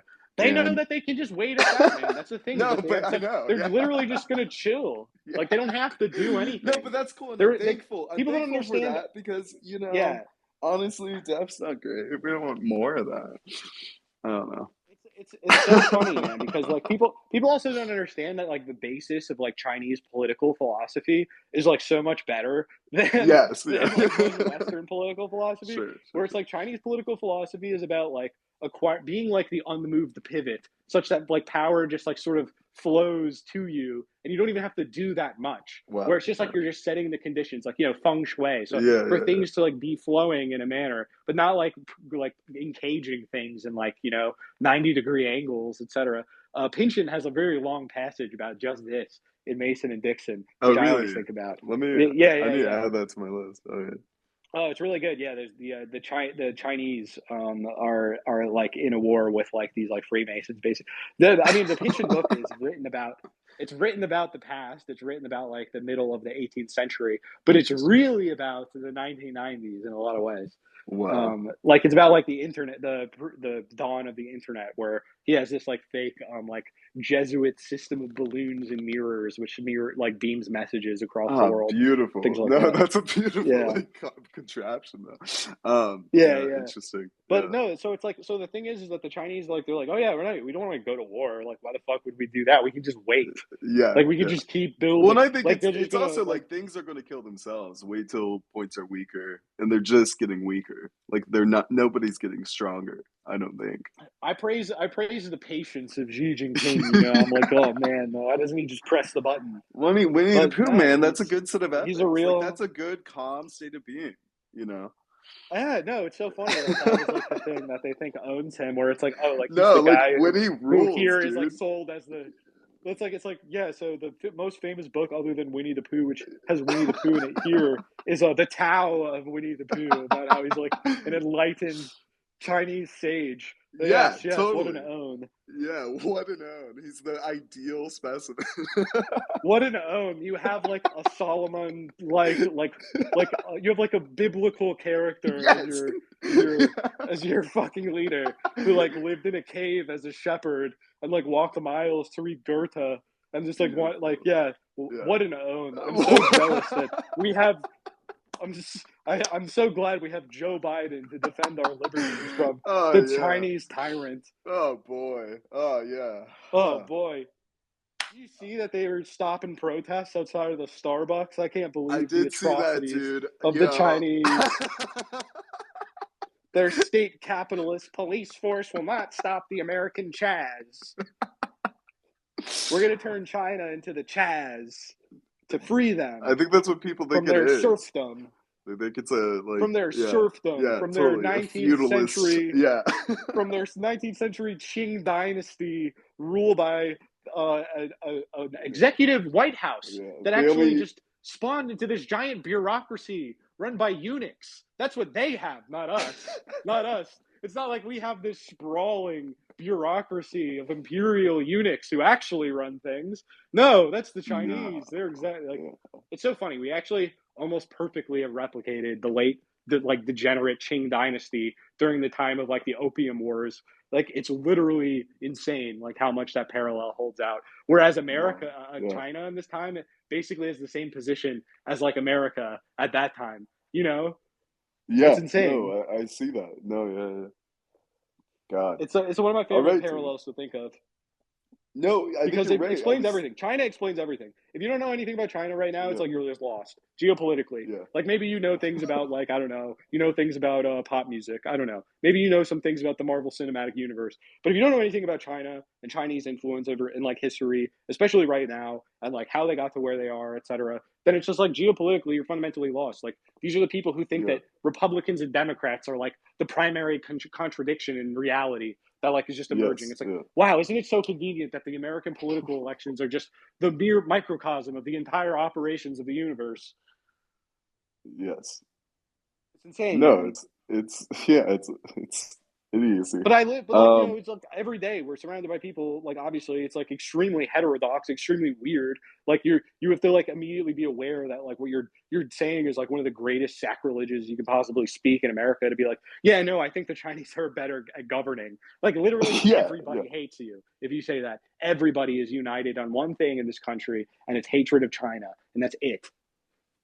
that's true. No, It's true, I but think it's true. It dealing goes with across the things: family. the Well, woke, no, the so yeah, anti-woke, the yeah. No, libertarians, the fucking undeniably, quote whenever unquote it's brought Maoists, up, and Western Maoists, the libertarians, the like crypto bros, the venture capitalists, the CIA, the FBI, the Starbucks Workers Union. All of these people are all united against China. It's amazing. beautiful. Yeah, that's our enemy. You've identified them all, and we need to do something, I guess. What's funny to me is that it's like we always talk about like, oh, Chinese propaganda. I don't see any damn Chinese propaganda. I need some more damn Chinese propaganda. I'm looking for it and I can't fucking find it. They don't Yeah, there's produce actually enough of it. none. Yeah, There's none. yeah, they don't need it. We have Like to once you're make it there, you for get it. them. Yeah, yeah, yeah.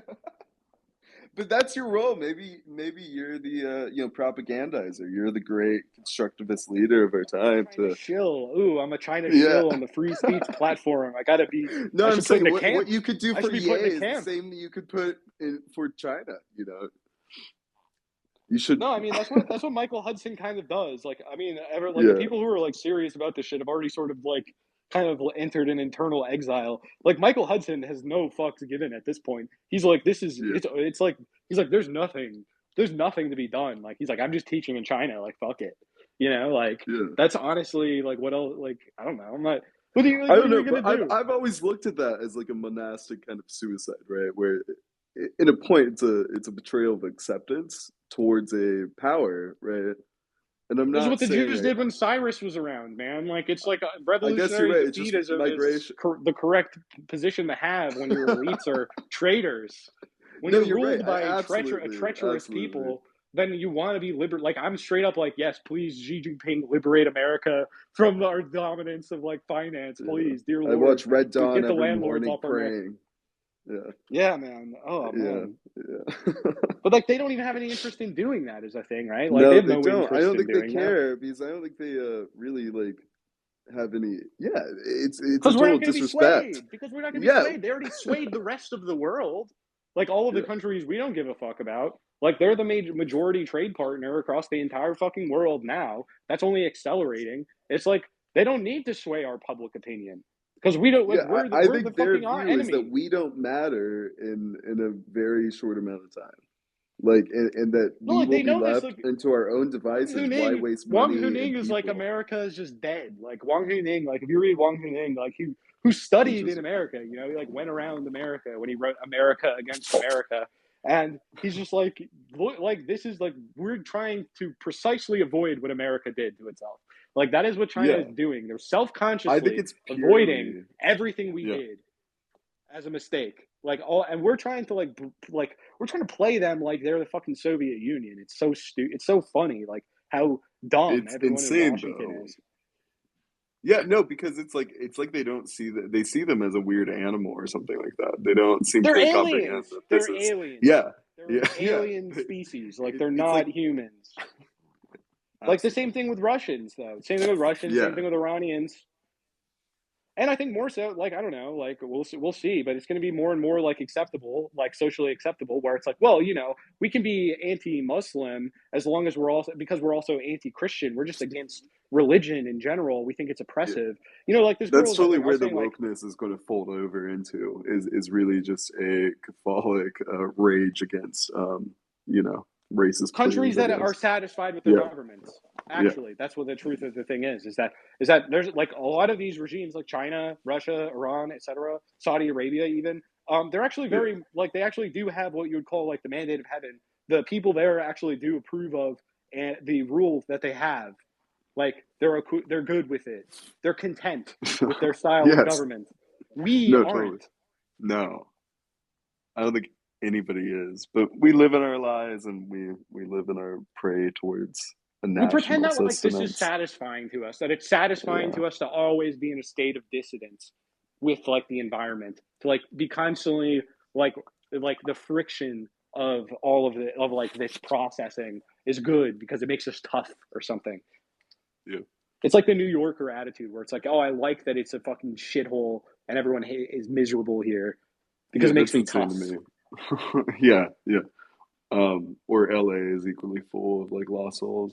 Um, that is but I think like the end goal of like American politics was to make it a Bravo show where like we care less about who wins and more about the drama in between when really none of it matters. Really all of them are paid actors We're in an and imperial nihilistic, like, it's like yes, imperial nihilism where it's like yeah. so much meaninglessness and nothing, like imperiously squatting and pressing its weight upon everyone's But minds are yet full of like we're all nothing. drinking from it.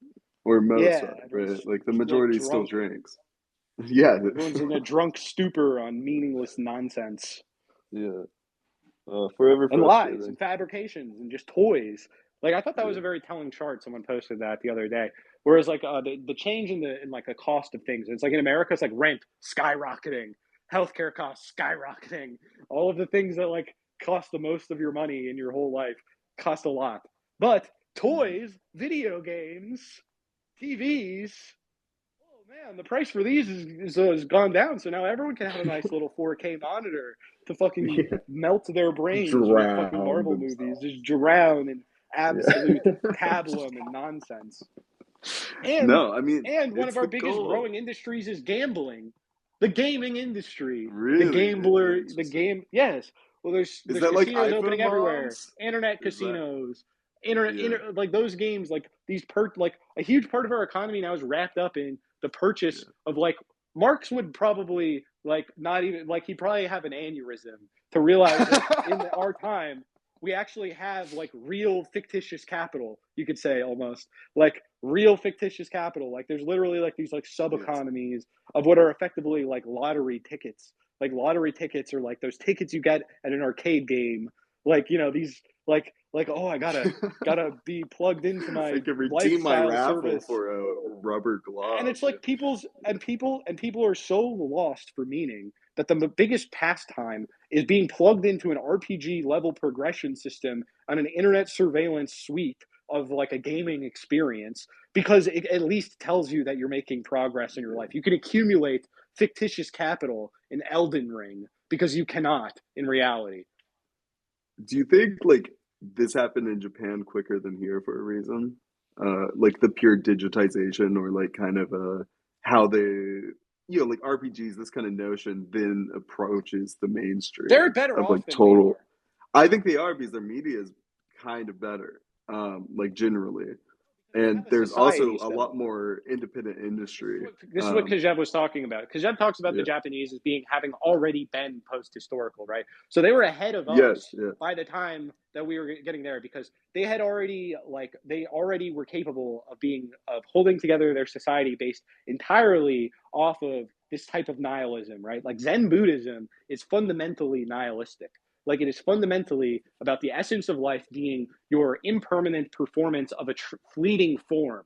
So you were just that's like, think of a Mishima, right? Where he's like a fleeting inhabitant of a form, right? So it's like he wants to die at the peak of his embodiment of his form. So he kills himself Yes. after writing what he considers his greatest novel, and like doing this whole thing. Like Yeah. life is a performance in the Japanese aristocracy. There's even Absolutely. like a case in their language, like this like performative case that the aristocracy would use, where they never describe themselves as actually being or doing anything, but playing at or appearing to be doing this or that, because they never actually were. You see, to be an aristocrat was to Yeah. be completely empty. They see that. So they're more Well, and also like adapted to these Shogunai, right? Like conditions. Shogunai, I think their passivity towards like I think they're well equipped at handling emotional issue, right? In a weird way, right? Well, think about Societally, it's like a Miyazaki. dismissal, Think about right? Miyazaki. Miyazaki Yeah. is a nihilist, fundamentally. Miyazaki, Hayao Miyazaki, like children, like he makes these things which have so much more heart and soul to them, kind of reminiscent of like 1950s Disney or something. Yes. Like The Miyazaki, better which is like path. his real, like Kazuma, etc. But like, what does he say in his interviews? He's just like, I want all of this to be destroyed. Like he's Yeah. like a billions must die guy in his heart and soul. Yeah. Like Well, and you see honestly, his because how he he treats just his sees it all son as and his he he sees his worships son as a nature. total blank. Yeah. Yeah.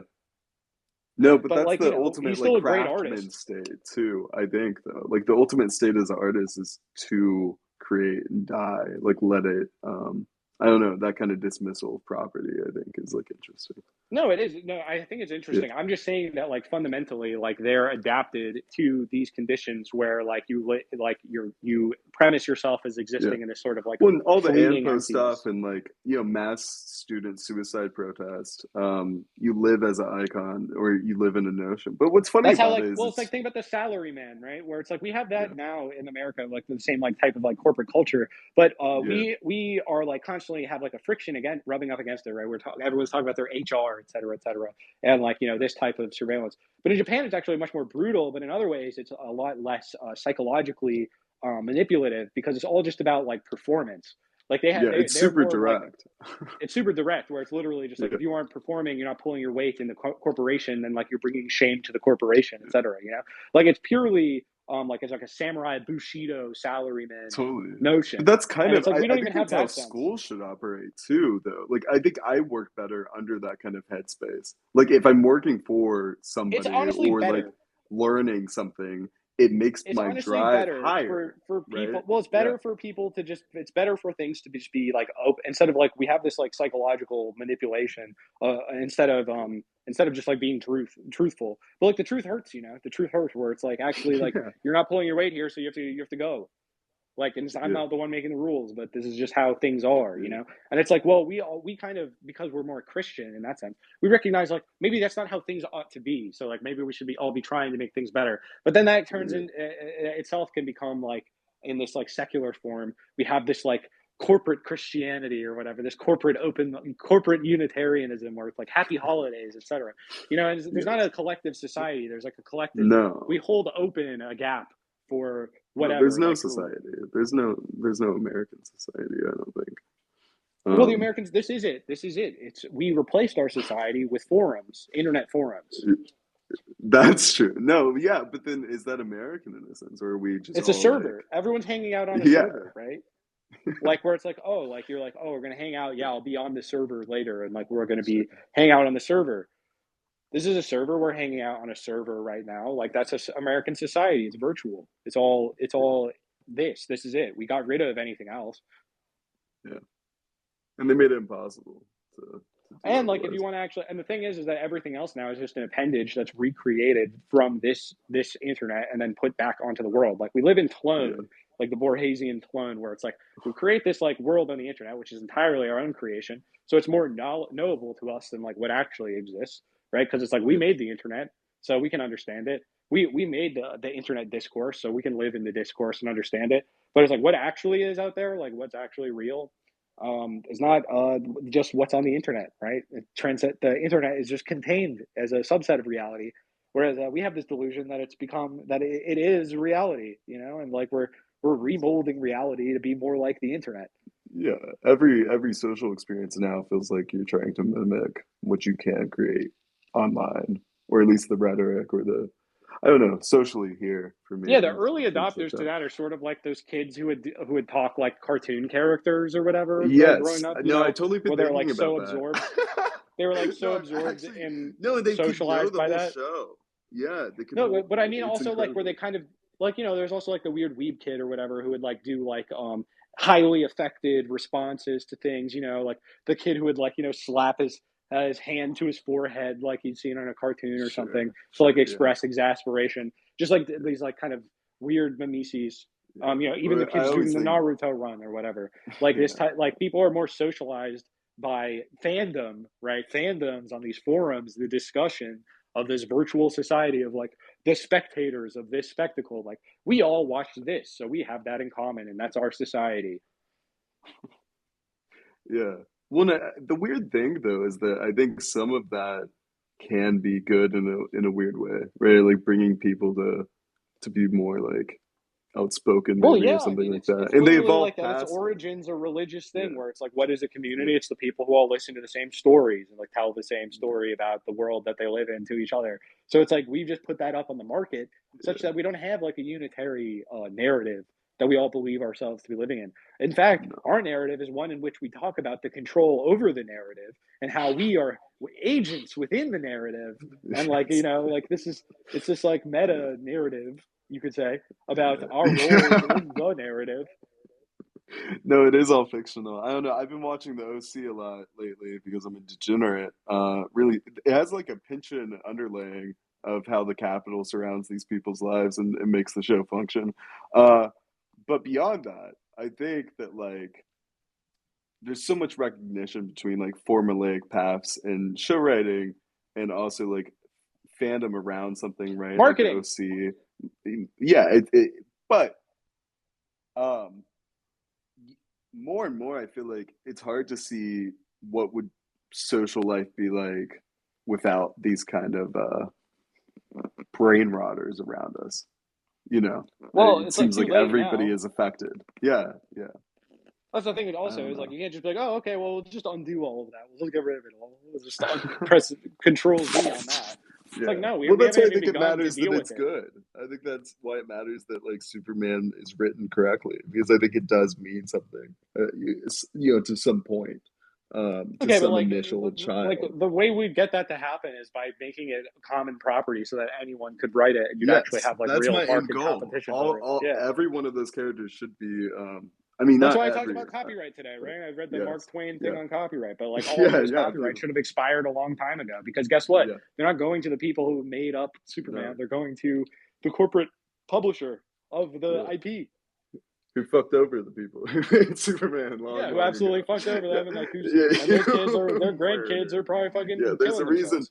there's a reason Jack died at 60 and Stan died at like 99 or whatever the fuck. Yeah, Yeah. fuck Stan Lee, Um, dude. I hate Stan fuck Lee. Stanley. Fuck Stanley. Fuck Stanley. He's worse. Cool. I'll leave you be. Thank you All for right, yeah, chatting. thanks for coming on, man. Uh, yeah, dude. Nice to talk. See you. Peace. All right, we've got a mystical hand. What's up? You're up. Hey man, how's it going? It's going good, man. What can I do for you? I was kind of interested in what your take is going to be on the coming changes in West Asia. Kind of coming off of what you and the gentleman before me were talking about the growth of China, the reemergence of China. Well, if you look, did you read the Trilateral Commission report from like the latest one, where like basically Japan and Korea, pretty much all of the country and the Philippines, like all these countries except for India, really were kind of pushing back against America for its like hardline stance against the Chinese. I That skipped they it. were like, ultimately, this is just for your benefit, like because you want to start a war here, and none of us want to have a war here. Yeah, I skipped it. Yeah. Yeah, so I think that's going to be interesting, right? Like, so that means that we're going to go harder on their propaganda. I'm Like, kind of, that's I'm sorry, go ahead. I mean, I just mean like we're going to be amping up. Like we want to push them towards seeing it as an China as like an existential threat to their existence, and us as protecting them from this existential threat. So I'm guessing, I'm assuming there'll be an uptick, a much larger promotion of like anti-Chinese propaganda in South Korea and like I don't know, Vietnam and Japan and the Philippines, etc. Voice for Asia. What you have now is you have a bunch of Americanized Asians, right, who are in denizens of elite institutions, who are big dreamers of the American dream, right, because their parents are telling the story about how they fled these like back this China, this like back horrible authoritarian regime, and how America has been so great for them, et cetera, right? So it's like those. If I've found that those are the biggest true believers that exist in the American empire right now are Asian Americans generally, because for them everything's worked out hunky dory perfectly. They have the American dream. They're the richest demographic in America right now. They if anything, you know, they're like suing. I think in a lot of ways, like rightfully, they're suing these elite institutions because they're like, if we had a purely meritocratic system, then would there be more of us in these institutions? Um, but because that's how successful they have been in American society, because like that's where we are, right? So those are the people who are now going to be running point on like our propagandizing over the sphere in Asia, right? Where they're presenting like, oh well, you know, like America is like actually truly better or whatever.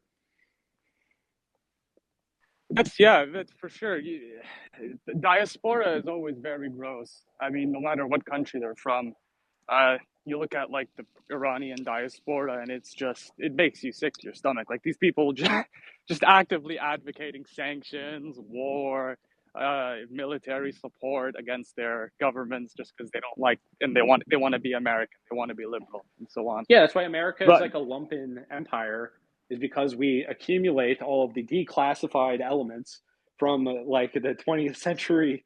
Well, like we have all the victims of communism, right? All of the victims of communism in America here, as they describe themselves. And that's the future is that's going to be their, they get to have the same card of like, we've had this genocide against us by this type of government, this type of, we're victims of totalitarianism. And so in America we have the chance to liberate the people that were like our grandma or whatever, who don't even know that they're slavishly toiling beneath an Asiatic despot. They're the biggest true believers in the American empire right now, for sure, easily. oh yeah, it's very interesting how you end up like the people who the left want to hate on like the white working class turn out to be the most anti-empire of the Of course. supposed citizens of the country. But that's one of those historical ironies for you. I was very surprised recently. I don't know if you heard, but there's going to be some summits between Saudi Arabia and China. Oh, big time, I dude. was The Saudis are realizing that their interests are not like aligned with America's at all. That America, like, they played us pretty well. And honestly, for a country that was like totally created by the oil industry and like FDR and like, you know, British imperialism generally, I don't know, like I feel like they're seeing the writing on the wall in American society as being what it is, and they're playing the long game because obviously the petrochemical, like the petrodollar, the oil being the primary like the fucking value of energy or whatever in the world is obviously like coming to an end. We are developing other means, so like yeah, they want to get ahead of that. So they'd rather be making deals with China. I mean, what the fuck does America? What do we give them? That's We give them precisely the thing. we give them Yeah, guns. I would not have guessed in a million years that the Saudis would sort of even make the hint that they would try to jump ship for precisely the reasons you just named in terms of just how dependent they are on America. Every single Gulf country has a military base in it. Some of them are like the biggest. I think like the Yeah, but they don't biggest. want to just be gas stations anymore. You know, they want to develop like other productive industries and like do other things. Like they want to actually radically like alter their economies because they've just been living off of like these sovereign wealth funds. And like, you know, it is what it is. That's just what it is. Like they're just a gas station. They've been living off of like just like holding court over this oil extraction, but that's not all that they want to do. And So also like they have actively ambitions. and also actively like doing that with oil, and then also actively supporting Western imperialism since they were founded. Because like remember, like with the Saudis, this is I'm still surprised by this because like the Saudis, they fucking fought Nasser, you know, like the first secular Arab socialist nationalist figure Yeah, from Egypt. They fought him until they basically destroyed him, right? In 1967, the Israelis fuck up the Egyptian army. Well, the reason is all the competent soldiers and officers are off in Yemen supporting a Republican war against the sort of reactionary regime that was supported by the Saudis. Not to mention all the religious undertones that the Saudis used against them. You know, then again, you have the commies, right? Super yeah, anti-commie. They takfir all the commies, infidels, this, and that. And then, last but not least, like any sort of Shia Muslim, resistance to the West, wherever area it's from, also takfir them, infidel, so on and so forth, support Al Qaeda, support ISIS. So the Saudis have been like, and the other Gulf countries have been knee deep, like sort of on the front lines of supporting this world system, supporting the Israelis. But even now, you look at the Abraham Accords, which, a lot of people on the right were like touting around. I remember Peter. This is when I was starting to get really annoyed with Peterson. It was before this, but when he was talking about the Abraham records and how these Arab countries like made peace with Israel, like it's this big thing. Well, the moment they signed those peace deals, like the Emirates flew to Iran and were like, "Hey, listen, we're not gonna fucking do anything to help the Israelis fight you guys. We just want to sit on the fence and this and that." So it's kind of interesting that these people that the Gulf has been fighting for decades, at this point, they very well may eventually find themselves on the same side due to the fact that these countries like Iran, Syria, they survived, well, right? Like the America's West. we're not listen, man. Like the people who are running the empire now make Kissinger look like a teddy bear, okay? Like cuz Kissinger and like the people who were running the empire, even then, these like hard-nosed guys who did a lot of fucked up shit, they were at least pragmatists.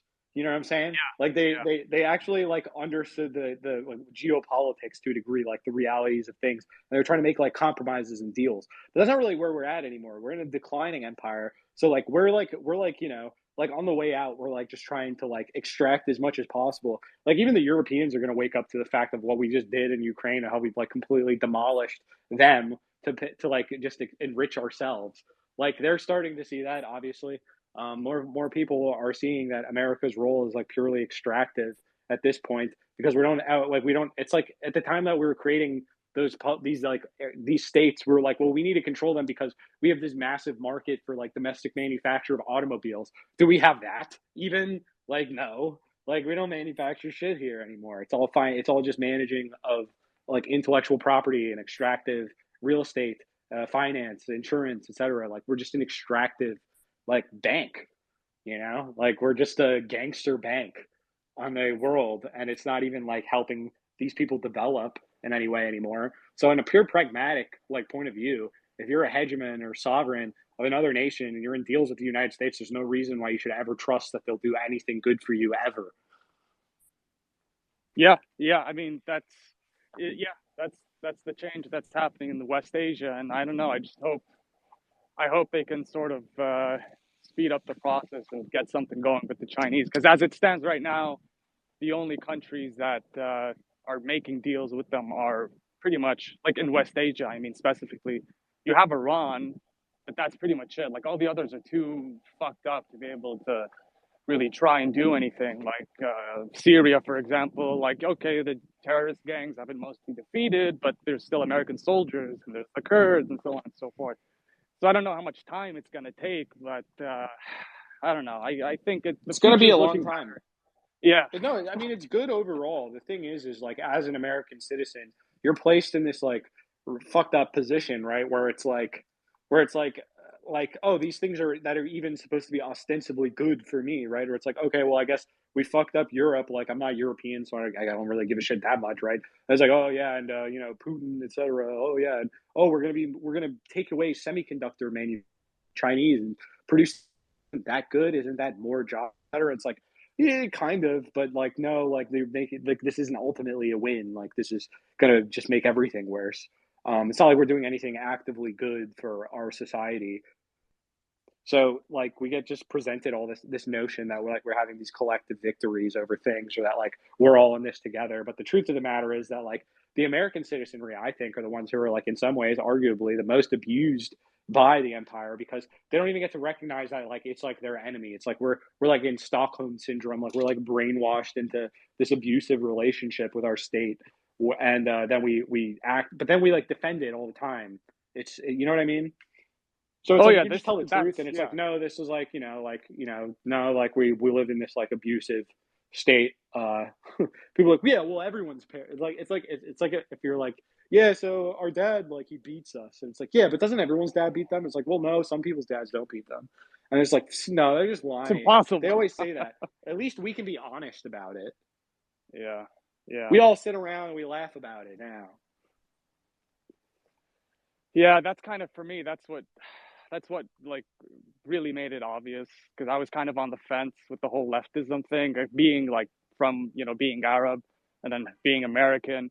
It's like it got to a point where I'm like, okay, these people are clearly fucking getting they're deindustrialized, they're losing their jobs, they're getting drugs fucking thrown into to the fucking places their ancestors have lived on for generations, and all of a sudden we're like, I'm supposed to view it as like, oh, these elites actually represent them. Well, obviously not. They don't represent them. They don't represent them, and that's the tragedy of it. Like you're saying, it's they once they see it, then things can change. But I think it's like you said, it's No, gonna but it's like it's gonna be seeing a it. it's Like gonna a be a lot of people while. see it. A lot of people see it, but the thing is, right, is that like because of like we're talking about hopium earlier and these like kind of like false notions of like doing something about it, is that everyone actually sees it. It's actually the normative consciousness that everyone recognizes that like the state and like these forces in the state, if not the state itself, is our enemy, like is in our way, that is like occupied by the enemy in some way, however you would define that enemy, whether it's capitalists or the white nationalists would be like it's the Jews or whatever. Um, whoever, whatever force it is, that it's everyone recognizes this, and our whole discourse is about the most effective opposition to whatever we consider to be the cause of things that are wrong right now, right? And that's insane. Like the fact thereof, like we take this for granted that pretty much everybody is unhappy with how things are. Nobody thinks that this is a good thing. Actually, the most perverted, psychotic people are the ones who tell you that actually America's state right now is in good. It's good. This is good. Like that's a psychotic person. Someone who's like, no, I think things are pretty good. I think Biden's a pretty good president. I think he's doing a good job. That's a psychotic person. No one in real life actually thinks that. You know what I mean? But Oh yeah, yeah. I'm starting to really agree with that. What you said at one point about Gen X being worse than millennials and boomers, and like after having they're worked a the little worst, bit, dude. God, like I can like I never really sat down with like a white American boomer before up until I started working, and once I did, it was like this guy's awesome.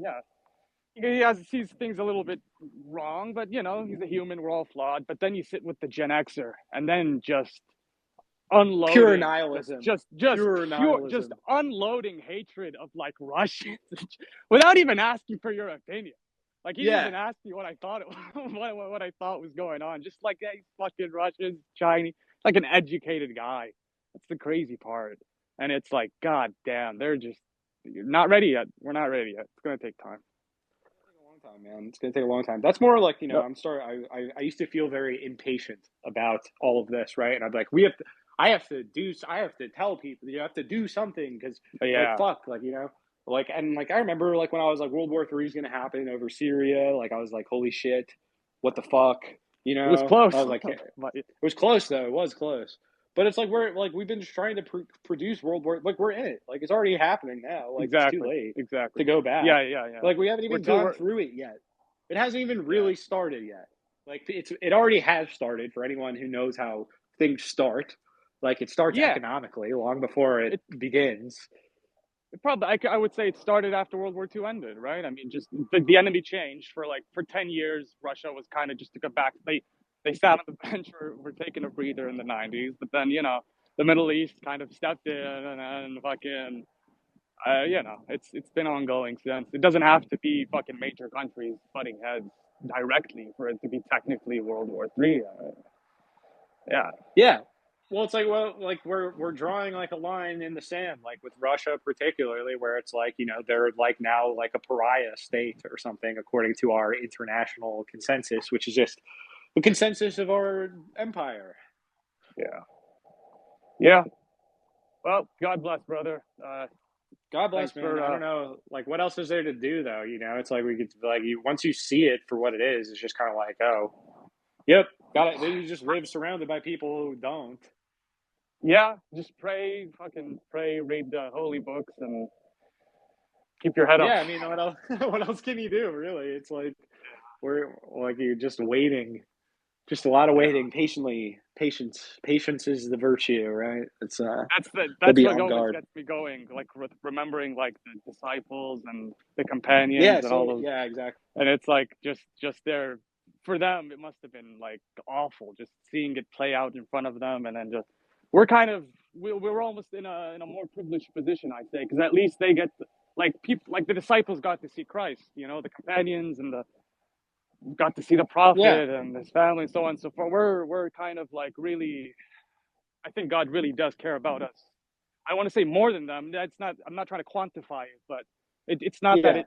The fact that it sucks so much is just a testimony to how great our potential is in the eyes of Yeah. God, at the very least. The more potential there is for things to be redeemed. Yes. Yes. Yeah. And that's a good note to end it on. Thanks again, Yeah, it's man. a good note to end on. Thanks for coming on, man.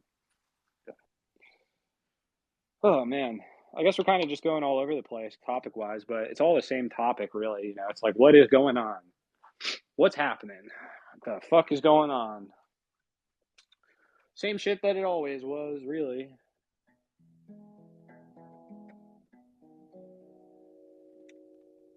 All right, I got a new person. Langford, you're up.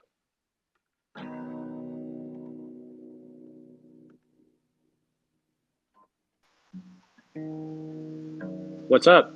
What can I do for you? Hey, Moon. Can you hear me okay?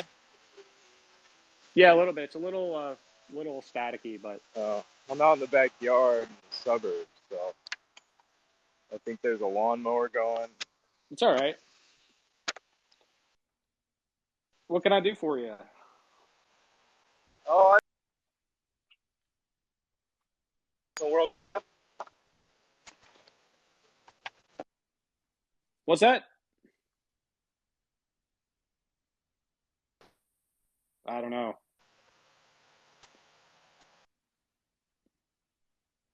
Yeah, man, your speaker, it's not working too well. Not working too hot. Can't hear you too well.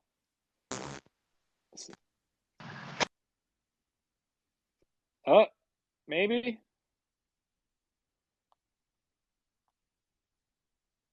All right, I got to remove you, man. Sorry. If you can get on and I can hear you, I'll talk to you, but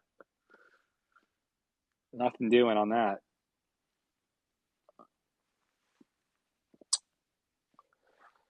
Ugh.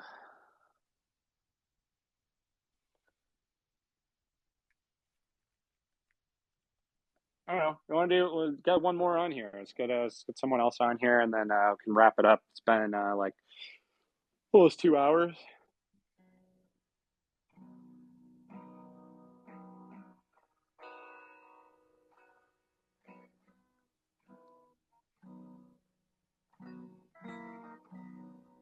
Seawood, what is up?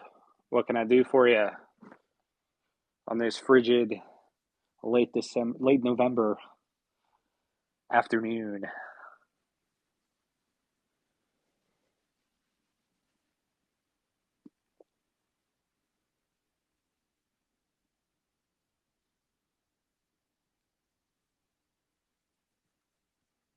Man. Not much, man. Just chilling. How about you? It's a beautiful day here, you know? What can I say? Got a big freight train going by my back of my house. Hopefully you can hear that. Nice.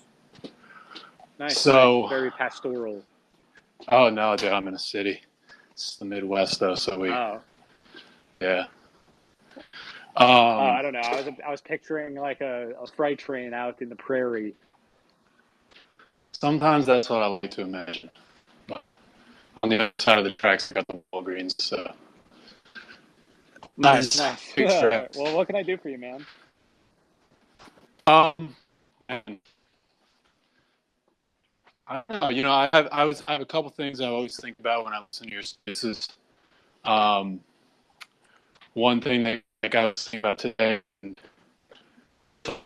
dialogue with a Luciferian was just so amazing. I really appreciate that. I don't know what was some inspiration there or whatever, and that guy was really honest, but I feel like I learned a Yeah, lot no, from that. But I found him in my mentions. I found him in my mentions, and he just seemed very like forthright.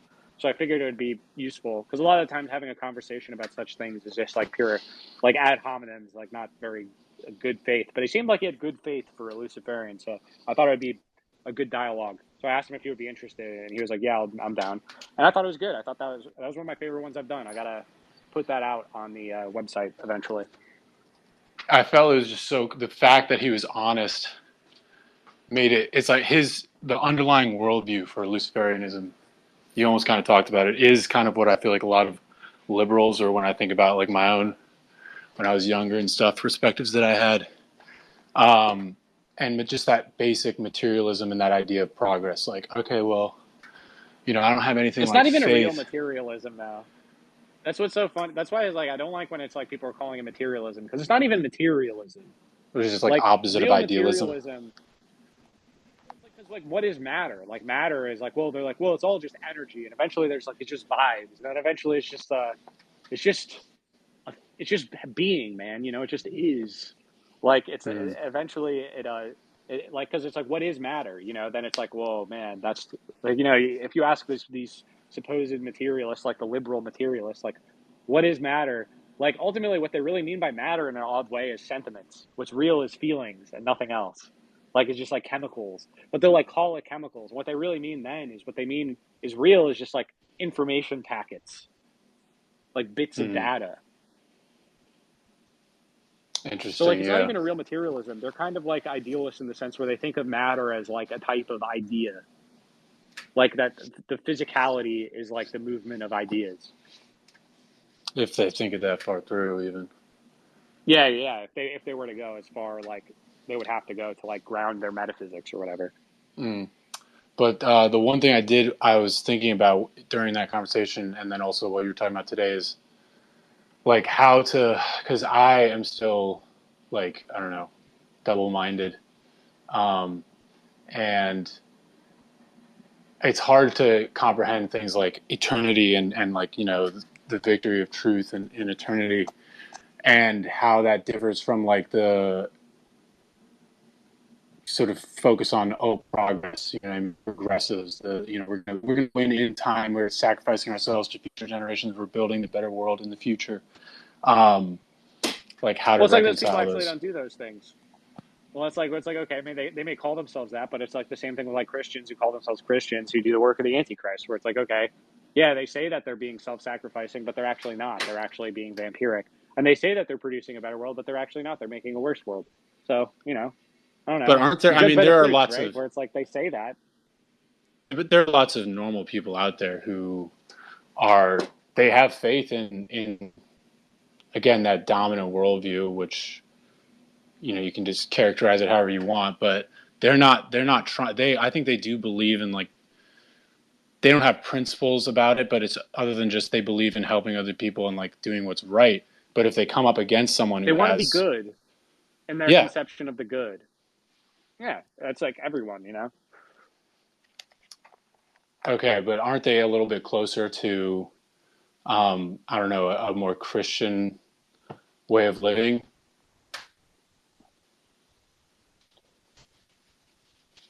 Well, there's only Opposed to one someone Christian who's way just of like, living, well, right?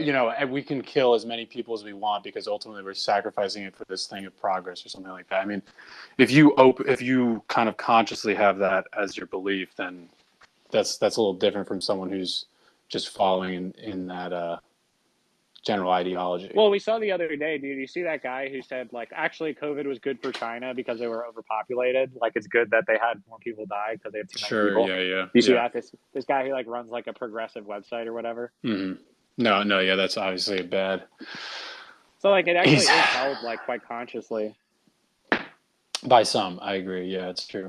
Well, I mean, like generally, like people don't really know what they're doing at all. I agree They have with no that. idea. They have a lot of anxiety because they don't know what they're doing. Yeah, that sounds familiar. Yeah, no. It's like, I mean, I've been there, so I get it. You know, I know what it's like to have no idea what you're doing. Yeah, I Being mean, I confused and identify anxious with about it, and all all the of things in even the the world. first conversation. You know, the kind of just the hope in just the hopium, hoping that this could change, anything could happen. I mean, as much as I'm like, okay, not how I feel right now, or what I would think, I also identify a lot with that from my own past. You know, having these pie in the sky ideals and just wanting to will them into existence by believing in them. Yeah, it's because it's a lot harder to think about how you would actually do it, you know, materially. And that's like So, why I'm like against like using materialist, I guess, as a slur, because I think a lot of the times like people describe people as materialists in like this pejorative sense to say that effectively their faith is not strong enough. That like if you even have like if you're like, well, I don't know if that's actually going to happen. People are like, oh, well, you're like a materialist. Like you don't have enough belief in like our power for our wills to like completely refold reality however we see fit if we were all willing, you know. And it's like I just don't think that's like the real issue. That's like a kind of Schopenhauerian, like Nietzschean conception of like the will as being the dominant faculty over in like the world. It's like everything is just wills. I don't really see it that way. well, in terms of just your person's experience in the present moment, right? Like having faith truly in something like eternity and truth in God and Jesus, versus having faith in this progress, or like, you know, the Yeah, opposite would be. there's a difference. You don't want to have faith in humanity. Like all these people, right? They're like, oh, I have faith in humanity, or like whatever. It's like, why would you have faith in humanity? We have faith in Christ. Like we don't have faith in humanity. Like we know what humanity's like. We got to be realistic about it, you know. Like we know that people choose hell. We know that people choose evil, like volitionally, like willfully, you could say, but also not. And also they're also seduced into it or overpowered into it, or you know, various things. We know that that's all true. So like, why would we have faith in humanity?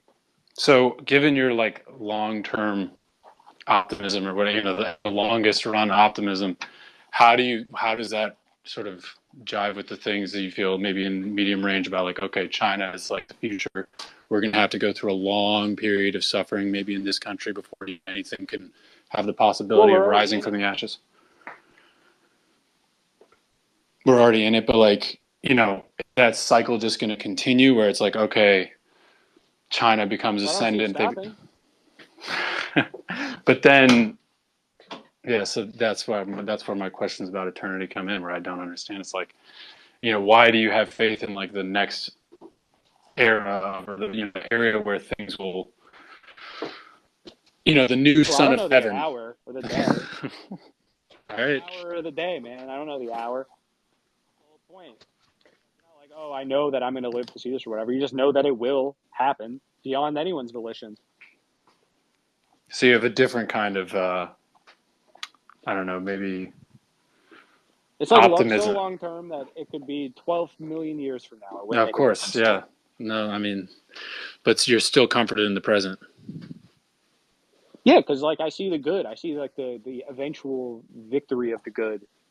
You know, so it's like I see all this evil stuff, but to me, it's all just kind of funny and stupid compared to like its obvious like defeat in eternity by So all that it's the doing. signs of that good, though, the signs of victory in the in eternity, though, those have to be signs that aren't like, it's not what you're looking in the news. It's not like geopolitics. It's got to be something No, that's of a different the sort. So it's what like kind of signs no, do you it's have for actually that? all the more real stuff. Okay, well, I got my lovely little cat sitting on my lap right now, and she loves me. I love my cat, and you know she brings me joy, and I appreciate the creation of all the good things in my life, Hmm. and that they exist, and that I can enjoy them. That I get the experience of being alive to do all of this. you know? Like, I'm just grateful for all that I actually have.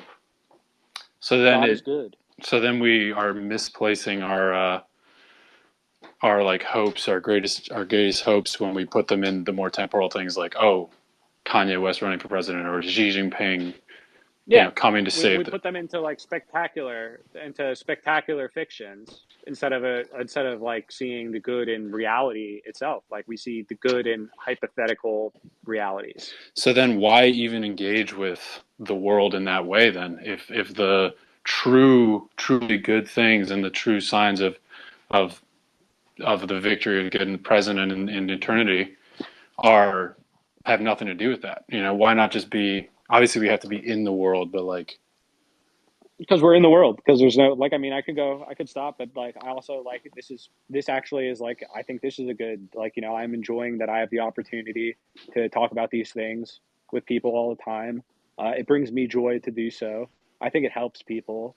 I'm satisfied when I feel like I've helped people in doing that, and seeing that the world this way or whatever, or like attempting to, or approximating that, or I don't know, trying to like produce more good in the world and diffuse some of like the evil delusions and things, the idolatries of our day. I don't know.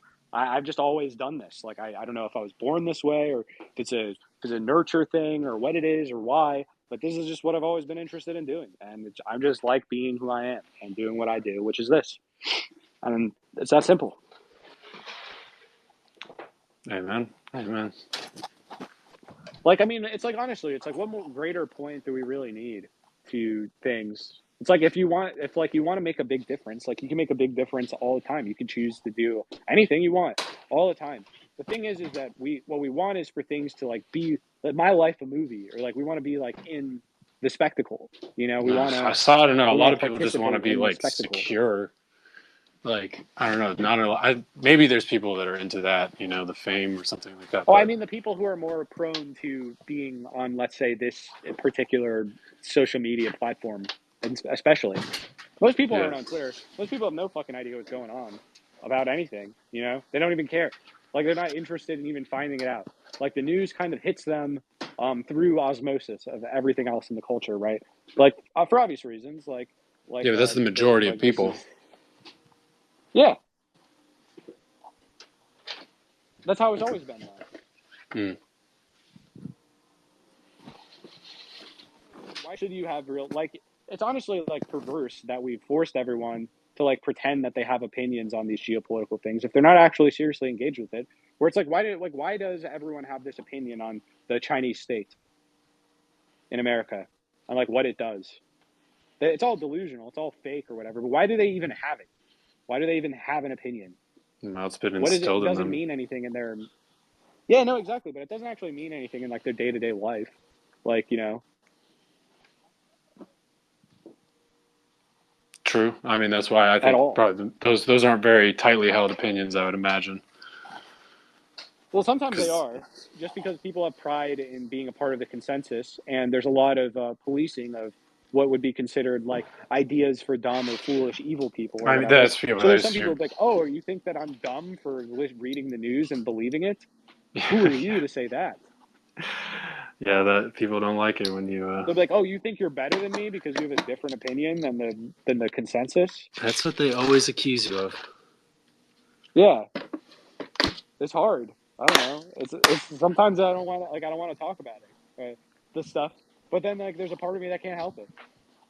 Avoid conversations about stuff like that generally, because I know no one wants to hear what I have to say, at least normatively. I'm not giving them what they want in such a thing, such a conversation. They're not satisfied with my service because they're not looking to learn anything. They're just looking to like prove that they are in the community of people who know, are privy, educated, etc. Mm-hmm. All right. Well, can I It's switch just up and ask signaling. you one other question? Sure. This goes back to more of the, again, like the geopolitical stuff, because I really have it's so hard to keep up with what's going on in Russia as far as the Ukraine war and like, who's really You winning shouldn't even here. try. It's Shouldn't not your even job. try. It's not your job. Yeah, I suppose not. I'm always just interested Really. when What you did like you... have the, Yeah, just when think you about it mention. though. Think about it though. What is you doing, like analyzing and paying attention to it? What does that do ultimately? Yeah, cause me pain, I guess. Yeah, so it's just nothing. Like you're just torturing yourself.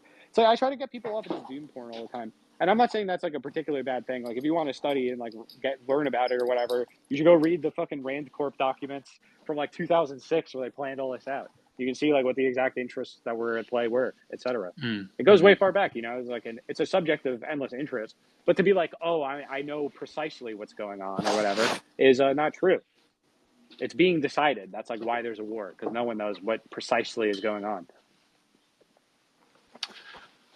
True indeed. Like if like the whole thing, like what's the discourse really like? Where it's like, oh, actually, the Ukrainians, like maybe they do have some Nazis, but the Russians are also Nazis, and like there's more of them, and I can prove that. And it's like, what does that have to do with anything, really? That's Well, like no, sort of like I'm more a curious about like claim to like what's going on the ground.